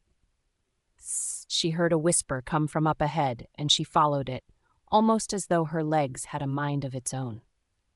She came to a halt in surprise as she saw 3 men dressed in camouflage ahead of her. She tensed her body as if to flee, but to her amazement, the men merely stood there and gestured to her. Feeling apprehensive, after all this wasn't exactly the smartest idea, Jessica tentatively moved forward, the youngest one coming forward to speak to her, while the other 2 hung back looking quite casual and keeping a wary eye out for any wolves nearby. "Who are you?" she asked in a hushed whisper, curiosity getting the better of her. The young man fidgeted for a moment. "I'm Jacob," he offered back, speaking just as quietly. "I happen to know you are Jessica," he added, and she raised her eyebrows, staring at him warily. Had he been watching her without her knowledge? For what purpose? "Listen, if you come back with me, I can explain everything, or rather he will," Jacob said cryptically, and she hesitated. She really wanted to know what this was all about, and as she glanced back towards the pack house, she realized rather bitterly that no one would notice her absence anyway. At least they hadn't just grabbed her and run off. Plus, they weren't shifters, they had no wolves that she could scent, and they seemed harmless enough despite the uniforms they wore. "Who's he?" she asked, still slightly hesitant, and Jacob gave a tight smile. "He's called the commander, and he's in charge of all of us. You might better know him as a hunter, one of the best around," he said, and she tensed, ready to flee, and he sensed it. "He will not harm you." Jacob said quickly, knowing where her thoughts were most likely taking her. What shifter wouldn't be frightened of a hunter? This could very well be a trap, thought Jessica, but she wanted to know why she was being watched, and she couldn't quite bring herself to run back to the pack house and guaranteed safety. "Lead the way," she said softly, and all three men grinned, gesturing for her to follow behind them, one bringing up the rear, which made her decidedly nervous even as she fought not to show it. She was tough. If she needed to escape, she would think of a way. The trek was decidedly long, especially in human form, but out of courtesy, Jessica didn't shift. The men would never be able to keep up with her if she did, and she didn't know where they were going, let alone the general direction, as they seemed to be weaving back and forth to make sure no one was able to follow their trail. The sun bore down on her, and she began to curse for a length of time, sweat trickling down her back, as she began to complain to the men who looked unfazed by the heat, rather as though they were well and truly used to it. Jacob could not believe how easy it had been to persuade the foolish girl to follow them back to the campsite. Surely she should have questioned them more. Either she was really gullible or stupid, or maybe even both. He didn't care either way. Not only that, but she was extremely irritating, constantly whinging and complaining about the heat, how long it was taking, the bugs were biting her, and so forth, until even the other two men, Raoul and Hunter, were rolling their eyes and falling back in an effort to not have to listen to her. "It's not much longer," Jacob told her tiredly, feeling the urge to wrap his hands around her neck and strangle her, his patience long gone with the harpy's incessant complaints. "We just have to make sure that no one is able to find the campsite by using our scents or tracks," he explained once more. "Good," Jessica said snidely. "It's hot, and I'm tired," she said dramatically as Jacob heaved a pained sigh. The commander would owe him big time for this. The woman had been a complete and utter pain in the neck the whole trip. Raoul and Hunter snickered behind him, enjoying his misery as he glanced back and scowled at them both. Finally, they made it to the campsite, and somehow Jacob was not surprised to see Raoul and Hunter discreetly sidle away. He led Jessica to a large log that served as a bench and made her sit down, fetching her some water so that she would shut the hell up. "I'm just going to inform the commander that you are here," he said grimly, wanting nothing more than to get away from Jessica's company before he murdered her. He heard her mutter something under her breath and ignored it, striding to the commander's tent at a hurried pace. Jessica bristled at the rude treatment and glanced around at the organized campsite. She had to give it to them. It was well organized, and the men had plenty of shelter, not to mention food and water. They were all dressed in military outfits as well, which gave away their occupation. Were all of these men hunters? She wondered to herself. She felt no panic at the thought, merely curiosity, as the men barely shot her a glance. That stung. She was used to men looking at and admiring her beauty. She put it down to the fact she was still bruised all over. She sighed and wondered what the hell was taking Jacob so long. Her butt was beginning to go numb from sitting, and she was close to getting up and following him to the tent she'd seen him duck into. She inhaled and wrinkled her nose as she smelt the most delicious scent of chocolate and strawberries coming towards her. Her stomach growled in response. But what was most interesting was the fact that her wolf was going insane at the smell, trying to persuade her to go and find out where it was coming from. She stood up and her wolf screamed out in her mind, "Mate?" "I've brought the woman as you asked, Commander," Jacob told him rather sourly. He wanted to sit in his tent and be left alone for a while. The commander could deal with Jessica's constant complaints. The commander raised his eyebrows, looking displeased with Jacob's tone. "Any problems?" he demanded, and Jacob hesitated. "She's a little, difficult to deal with," Jacob said quietly, glancing away. "She likes to complain, and she is high maintenance." The commander chortled. "Don't tell me you had trouble with one little girl," he joked. "If she's high maintenance, then it's all the better. It means it won't take much to persuade her to lure out Amara. Not if she gets what she wants." "She's just outside," Jacob told him. "May I be excused, Commander?" "Very well. You've done as I asked. You may leave," the commander said gruffly. Jacob left in a hurry, much to the commander's amusement. The commander frowned to himself. His wolf was acting strangely, almost prancing around in his mind, and any time he told it to stop, it pointedly ignored him. It was excited by something. He sighed. It looked like he needed to go and check out this woman that had caused his assistant such trouble. He couldn't help but smirk at the thought of her annoying Jacob so much. He walked to the entrance of his tent where he smelt the most beautiful scent, lavender and rose, drifting towards him as he sniffed in appreciation. His wolf perked up and he felt his body tensing in anticipation. He knew what this feeling was, had felt it once before, and he realized how stupid he'd been, not to notice the signs. There was only one new person in the campsite who was female, and he cracked a wide smile. How fortunate that he was mates with this Jessica woman. Persuading her would be so easy now, and he strode outside and walked towards the girl, who hastily stood up, her big blue eyes shining as she whispered to him, "Mate." Jessica watched as the man, presumably the one who was called Commander, walked towards her, feeling like she was in a daze. He was the most handsome man she'd ever seen, his muscles bulging in his arms that were clad in a tank top, his brown hair neatly trimmed, his blue eyes sparkling. He was clean-shaven, and while he was clearly older than her, she didn't care. All she could feel was the mate bond and the happiness that accompanied it. "Mate," she whispered, and the man stopped in front of her, an easygoing smile on his face. "You must be Jessica," he said, and she almost swooned as her name came out of his perfect lips. "Yes," she stammered, and he gestured for her to follow him to his tent, something she did quite eagerly, lustfully staring at his backside. He turned to her and led her to a chair, making her comfortable as she beamed at him. "Jessica, it seems we have something in common," he said urgently, leaning forward in his own camp chair as she stared at him perplexed. "Besides the mate bond?" he added, and she frowned. "What's that?" she asked quietly, and he took her hand and grasped it, squeezing it gently as she shivered from his touch. "I'm sorry, where are my manners?" he exclaimed. "Call me Marcus, my dear," he told her, and she nodded happily. She'd been about to ask him about his name, not really wanting to call him Commander. "Well, we both have a mutual dislike of Amara," he said, and she sat up straight, listening intently. "You want rid of her, and I can help with that," he said coyly, and she nodded, focusing all her attention on him. "I know how badly she's treated you," he said, pretending to care. "You must want your revenge for that, surely." Hell yes, Jessica wanted revenge on Amara more than anything.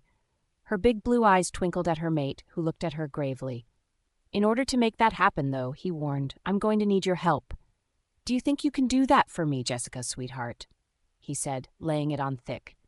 It seemed to please her because her smile grew wider. "Anything you need, darling," she cooed, and he winced, her voice a bit too babyish for his taste, even as he hid a smile. This was going much better than even he could have envisioned. "It means you'll need to go back to your pack house," he said, trying to look regretful, and saw a cloud on her face as she pouted directly at him. "But I want to stay with you," she said sulkily, and he tried not to show his impatience. God, her voice grated on him. It was like listening to fingernails being dragged down a chalkboard.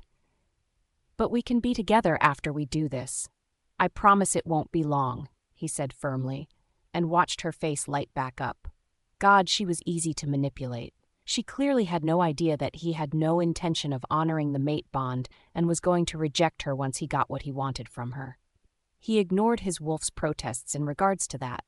His wolf didn't get a say in how he lived his life, and he put a block up to remind him of that. Jessica felt a little sad that she needed to go back to the pack, but she could understand his reasoning, even if it made her a bit miffed. She gave a pained sigh.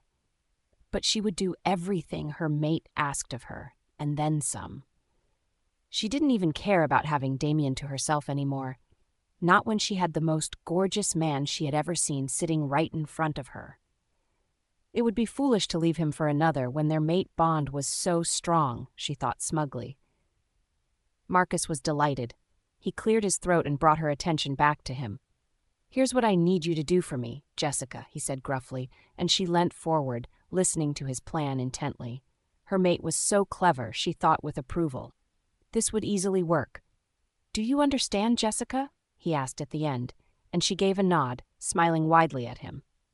The look on his face changed suddenly, and she gulped as his eyes turned black with lust. "Since I won't get to see you until later, how about you get on the bed and I show you just how much you mean to me?"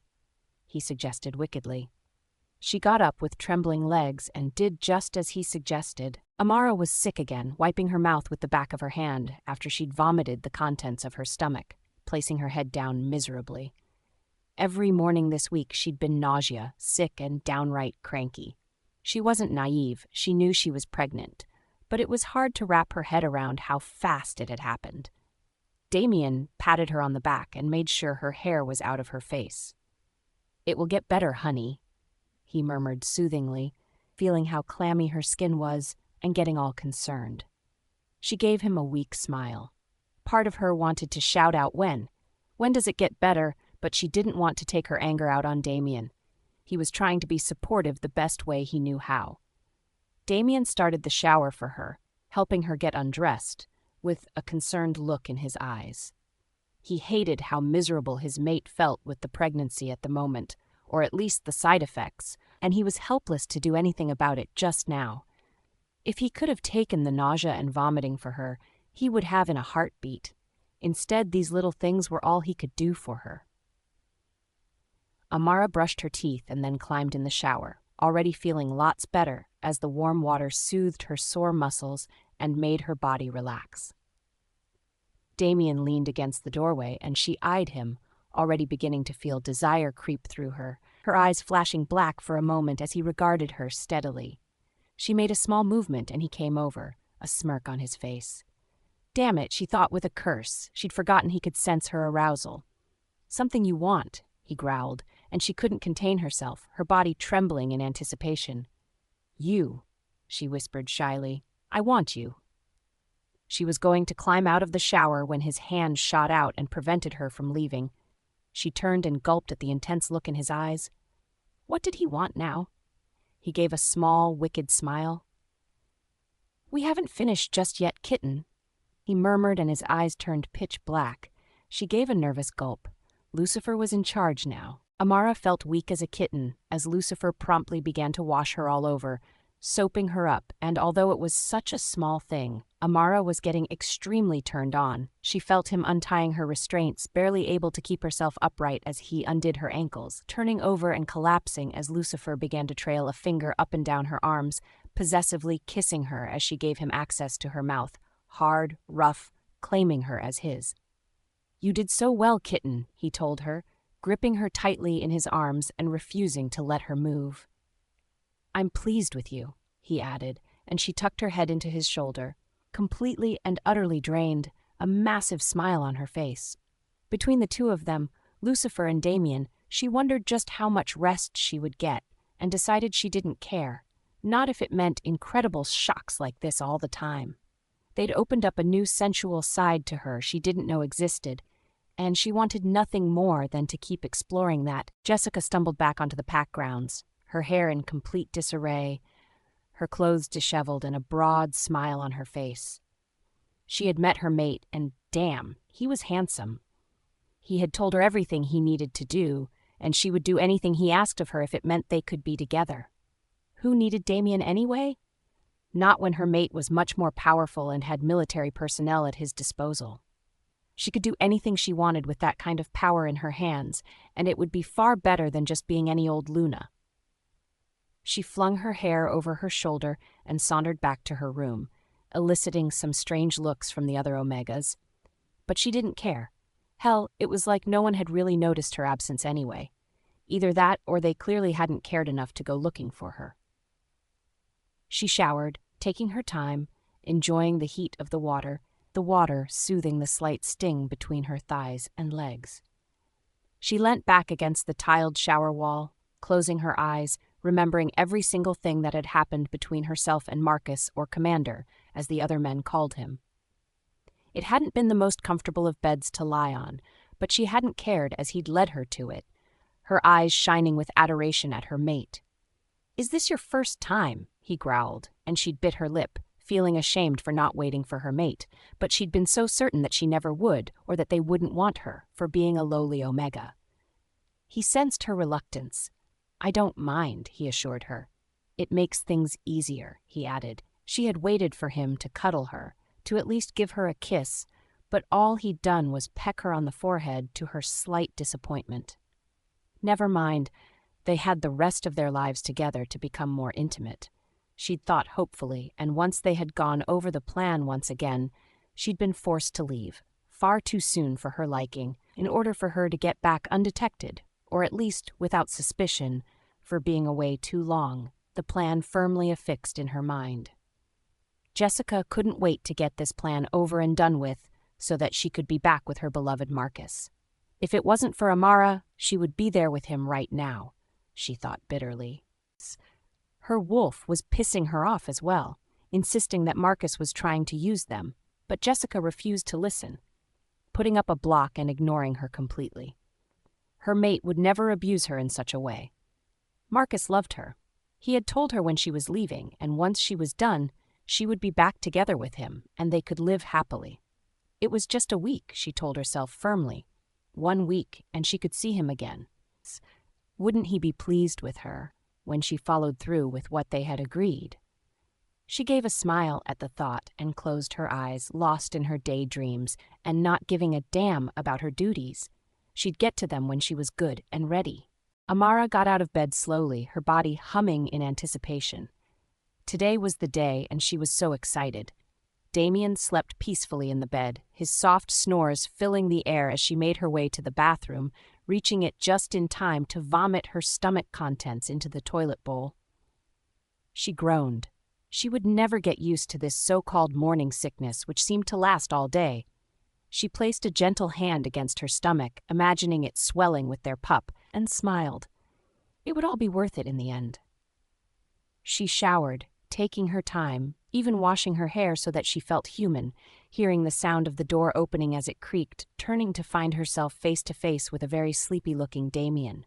He looked just as excited, though, as she was about the day. "Mind if I join you?" he said. "Just to shower, I swear," he added hastily when she narrowed her eyes at him. Damn the man for looking that sexy naked, and she gulped, moving over as he came inside. He bent down and kissed her, not caring about it being under the water, his tongue gentle against hers, and she melted against him. "I love you," he murmured, and she felt her heart skip a beat. She loved hearing those 3 simple words. What girl didn't, especially when it came to your soulmate? "I love you," she whispered and got out of the shower, grabbing a towel and covering herself before she was tempted to start something. Not today, she thought grimly. They had something more important to get to. Even if her hands were itching to explore his body all over and do so much more. He smirked. "I can smell your arousal, woman," he growled, and she blushed as he laughed. "It's all right, you're safe from me," he teased. "At least this morning. I can't promise anything tonight," he added, and she giggled, walking out of the bathroom and shaking her head, droplets of water dripping from her wet blonde hair. She dressed, finishing just as he came out, and she fairly gaped at his chest as he sauntered in, a wicked grin on his face. He knew exactly how he was affecting her. "Keep it together, Amara," she muttered to herself, but by God, he looked exactly like one of those Greek gods she'd read about. It wasn't fair. Damian smiled and dressed quickly, glancing sideways at his anxious-looking mate, who was biting her lip and looking ready to run out of the pack house. He could tell she was excited. Hell, he was too. But he was also nervous. He hadn't had the best father in the world as a child, and he'd grown distant from his own mother. What if he was just like his father? He didn't want to let Amara or his pup down. It would kill him to be a disappointment to either of them. But what did he know about looking after a baby? Lucifer was smug and claimed he could take care of the child if needed, but Damian reminded him the baby would be human, not a baby werewolf, and he shut up. "Let's go," Amara pleaded, breaking his thoughts and bringing him back to the present. He blinked, seeing that she was almost bouncing up and down. He glanced at the clock and stifled a laugh. It was still far too early, but they would be seen. It's not like they would refuse an Alpha or Luna's request after all. "All right," Damian said, easy-going, and he held out his arm to Amara, who took it, leading her carefully downstairs and outside where the sun was shining and the sky was a clear crystal blue with white fluffy clouds overhead, a soft breeze making the air nice and cool. It was a short walk, and when they reached the hospital, it was bustling with all sorts of patients. Shifters were notorious for getting injured during training, so it wasn't a great surprise to Damian, but Amara stared around in fascination, especially since she couldn't help noting the majority of the patients were male, and boy, were they grumpy. She had a new respect for the nurses who just looked weary at the shifters, men, some of them openly glaring at their patients in frustration. Damian, a woman, cooed, coming up to him, and Amara looked at her jealously. She had raven black hair, dark green eyes, tanned skin, and a figure to die for. She was dressed to kill in a tight-fitting dress and heels, a doctor's coat over it. How she managed to do anything in that dress was something that completely stymied Amara. She felt like a complete dowd in comparison. "Lisa," Damian said, looking uncomfortable, something that instantly made Amara suspicious. "I want you to meet my mate Amara," he introduced them, Amara reluctantly taking hold of Lisa's hand. "Amara, this is Dr. Lisa," he finished, watching warily as they shook hands, Amara quickly letting go, instantly disliking the woman for no reason she could explain. "Mates," Dr. Lisa said. "I had heard there was a new Luna in your pack, but I didn't want to believe it till I saw it." "Congratulations," she said sourly, and Amara stiffened. "What brings you here?" she asked, turning so that she was only speaking to Damian, not that he noticed, oblivious male that he was. "We're here for an ultrasound," Damian said proudly, pulling Amara close to him. "Amara's pregnant, and we wanted to see if maybe we could see how far along she is, and maybe even the gender of our little pup." He sounded like a gushing father, and Amara saw the woman's eyes narrow in what looked like anger, or maybe even disappointment. "And I can do the ultrasound," Dr. Lisa said quietly, and Amara hesitated. She didn't want this woman anywhere near her right now. "That's okay," she began. "I'm sure you have far more important things to do right now," she said hastily, but Lisa shook her head. "Nope, I'm all free," she said firmly, and Amara deflated. Great. She was stuck with this dreadful woman, unless she wanted to be rude and order her to get out, but that wasn't Amara's style. Besides, what if she was reading into something that wasn't there? She'd feel stupid then. She decided to just go along with it all. "Come with me," Dr. Lisa said brusquely, leading both of them to an empty hospital room that didn't contain much but clearly had an ultrasound machine. "Just get her to lie down on the bed, and I'll get everything ready," she told Damian, who nodded, while Amara just rolled her eyes. Hello, Amara was right there. It wasn't like she couldn't hear everything being said. Thankfully, Lisa disappeared and Amara relaxed, getting onto the bed and pulling her shirt up to expose her stomach. Even with Lisa acting like a cow, Amara was determined to enjoy this moment, Damian taking hold of her hand as he sat beside her, a happy grin on his face. She tensed when she saw Dr. Lisa come back in, looking disgruntled as she took in the two of them. "Let's get this done, shall we?" she said irritably, and Amara felt Damian squeeze her hand. In just a few moments they would see their growing pup. She couldn't wait. Amara felt tense as Dr. Lisa began to set up the equipment. She was polite to Damian but dismissive of Amara, who was becoming quite annoyed at the woman. "Lie down and lift your shirt a little higher, pull your pants down below your waist," she instructed, and Amara did as she was told. She was trembling in anticipation, and Damian was looking just as excited, his eyes sparkling as Dr. Lisa brought the ultrasound machine over. "This will feel cold," she warned as she placed gel on top of the probe and then pushed down hard with it on Amara's stomach as she gritted her teeth.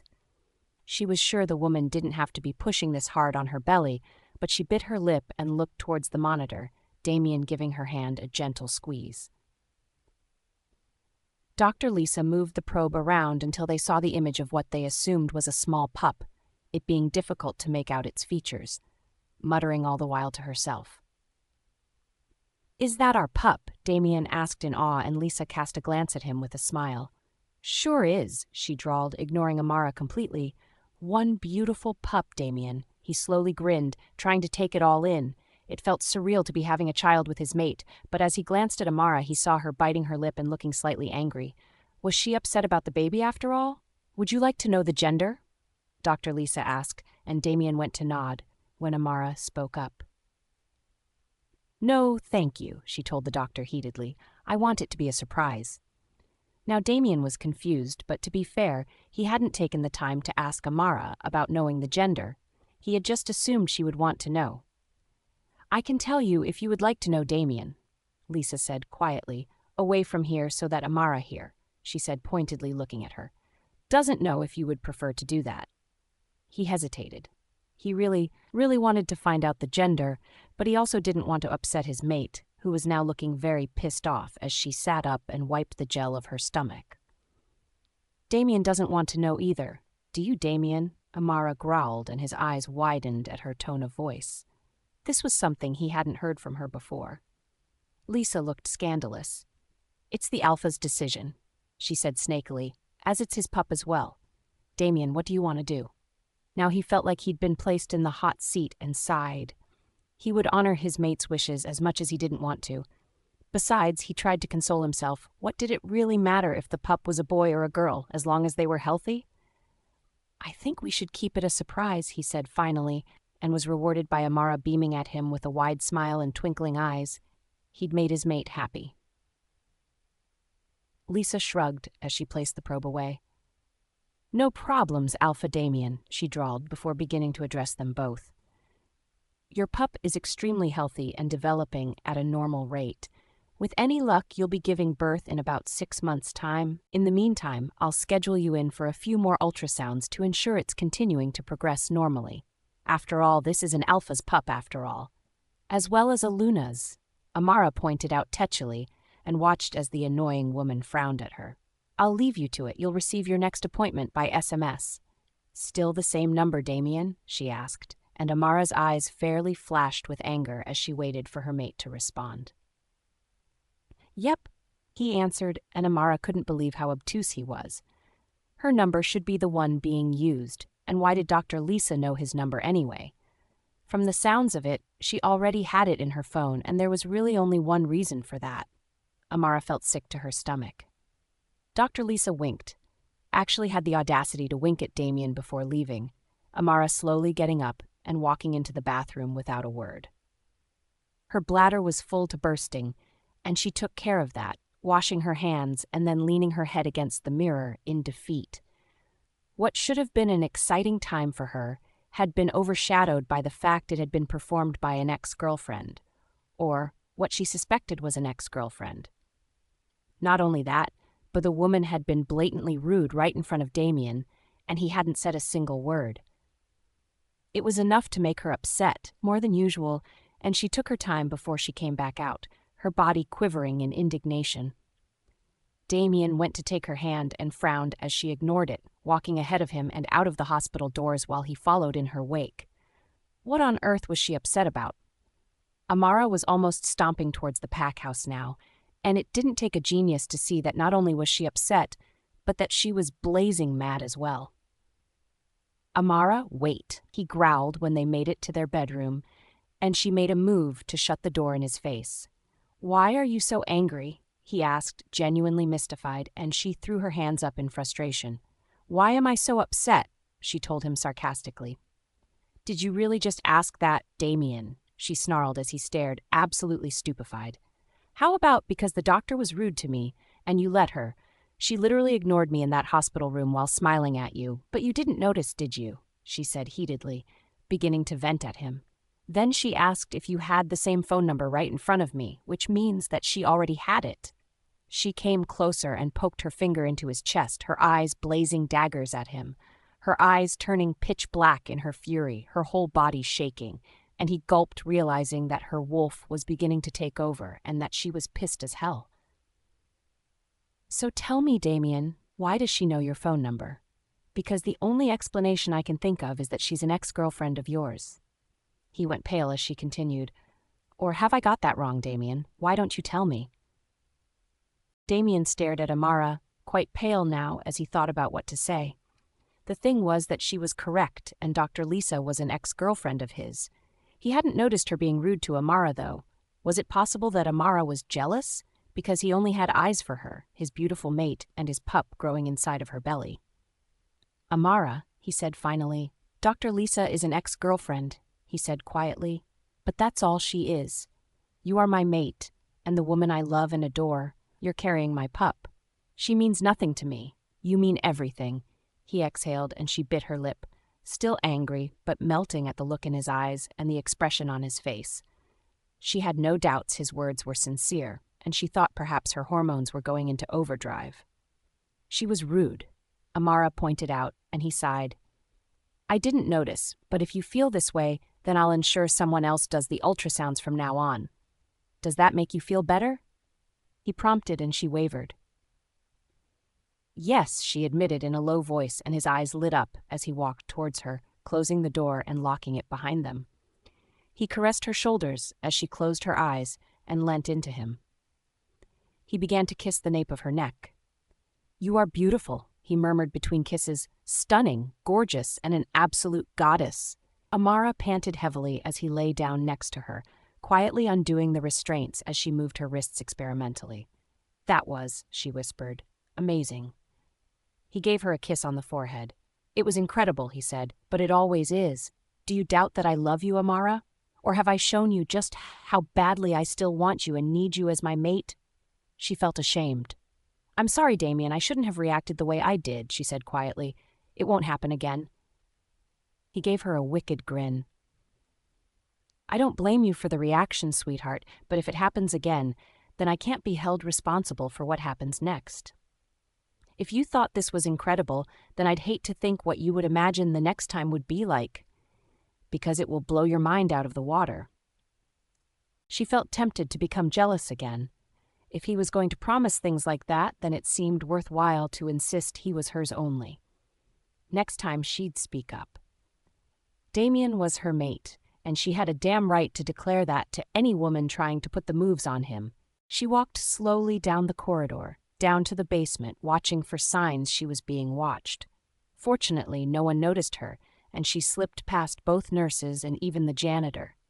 He was waiting for her, and she fairly swooned as she saw him. God, he was handsome, but it was the fact that he was one hell of a lover that had her willing to do anything and everything for him. He'd promised her a large amount of money, enough to set her up for life, and she wasn't about to turn that down. Screw morality. It didn't put food on the table or grant you the luxuries that you deserved in life.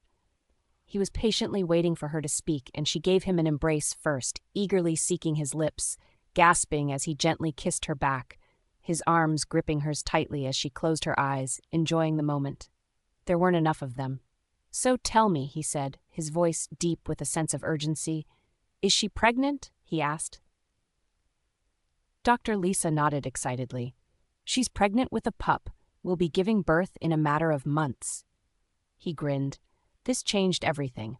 Amara was worth a lot of money being a white wolf, but as a white wolf carrying a baby werewolf, she was priceless. He couldn't believe his luck. She's healthy, he prodded. Yes, and the baby is too. What do you need me to do? He was thoughtful. He had his mate, that annoying Jessica, to lure Amara out, but he always had a backup plan just in case. It was just common sense, really. He let go of Dr. Lisa's arms to her disappointment and rifled through his pockets for a cigarette, lighting it and inhaling it deeply. How often will she need ultrasounds? Every month or so, but that's pretty standard for shifters. We do develop quicker than humans after all, she answered, wondering what he was getting at. I have a plan in place to snatch her, but she'll need to be taken care of while in captivity until I can arrange to sell her to the highest bidder. Can you sneak away when the time is right? Dr. Lisa smiled eagerly. He wanted her with him. That much was certain, and she almost swooned. Of course she would help him. After all, she needed the money just as badly as he did. I'll manage it, but I want to be taken with you when you do leave, and everything's over and done with. I can't stay here, not any longer. I want to be with you, she breathed, and he gave her a knowing look. Christ, it was so easy to manipulate the female species, he thought with a smirk. Give them plenty of mind-blowing shocks and pretend to give a damn, and they were like putty in your hands. This did pose a problem, though, because she had no idea that he'd found his mate, not that he intended on keeping her, but he hadn't been planning on leaving with Lisa in tow either. Females could be so clingy, he thought with exasperation.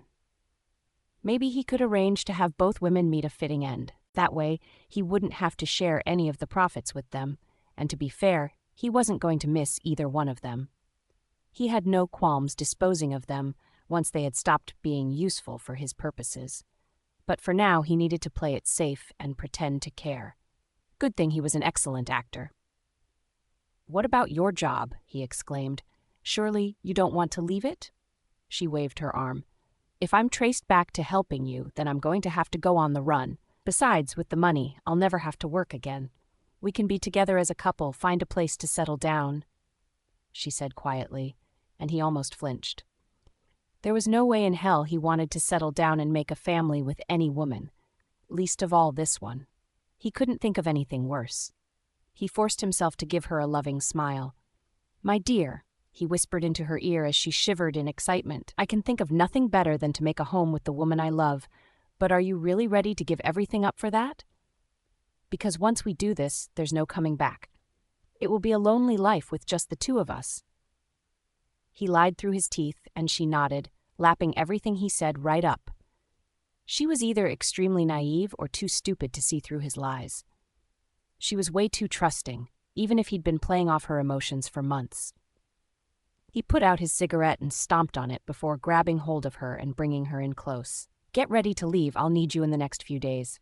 Do not tell anyone where you are going. Do you understand me?" She nodded. "Trust me. I won't let you down," she vowed, and he gave her a small smile. "I know you won't. You never have before.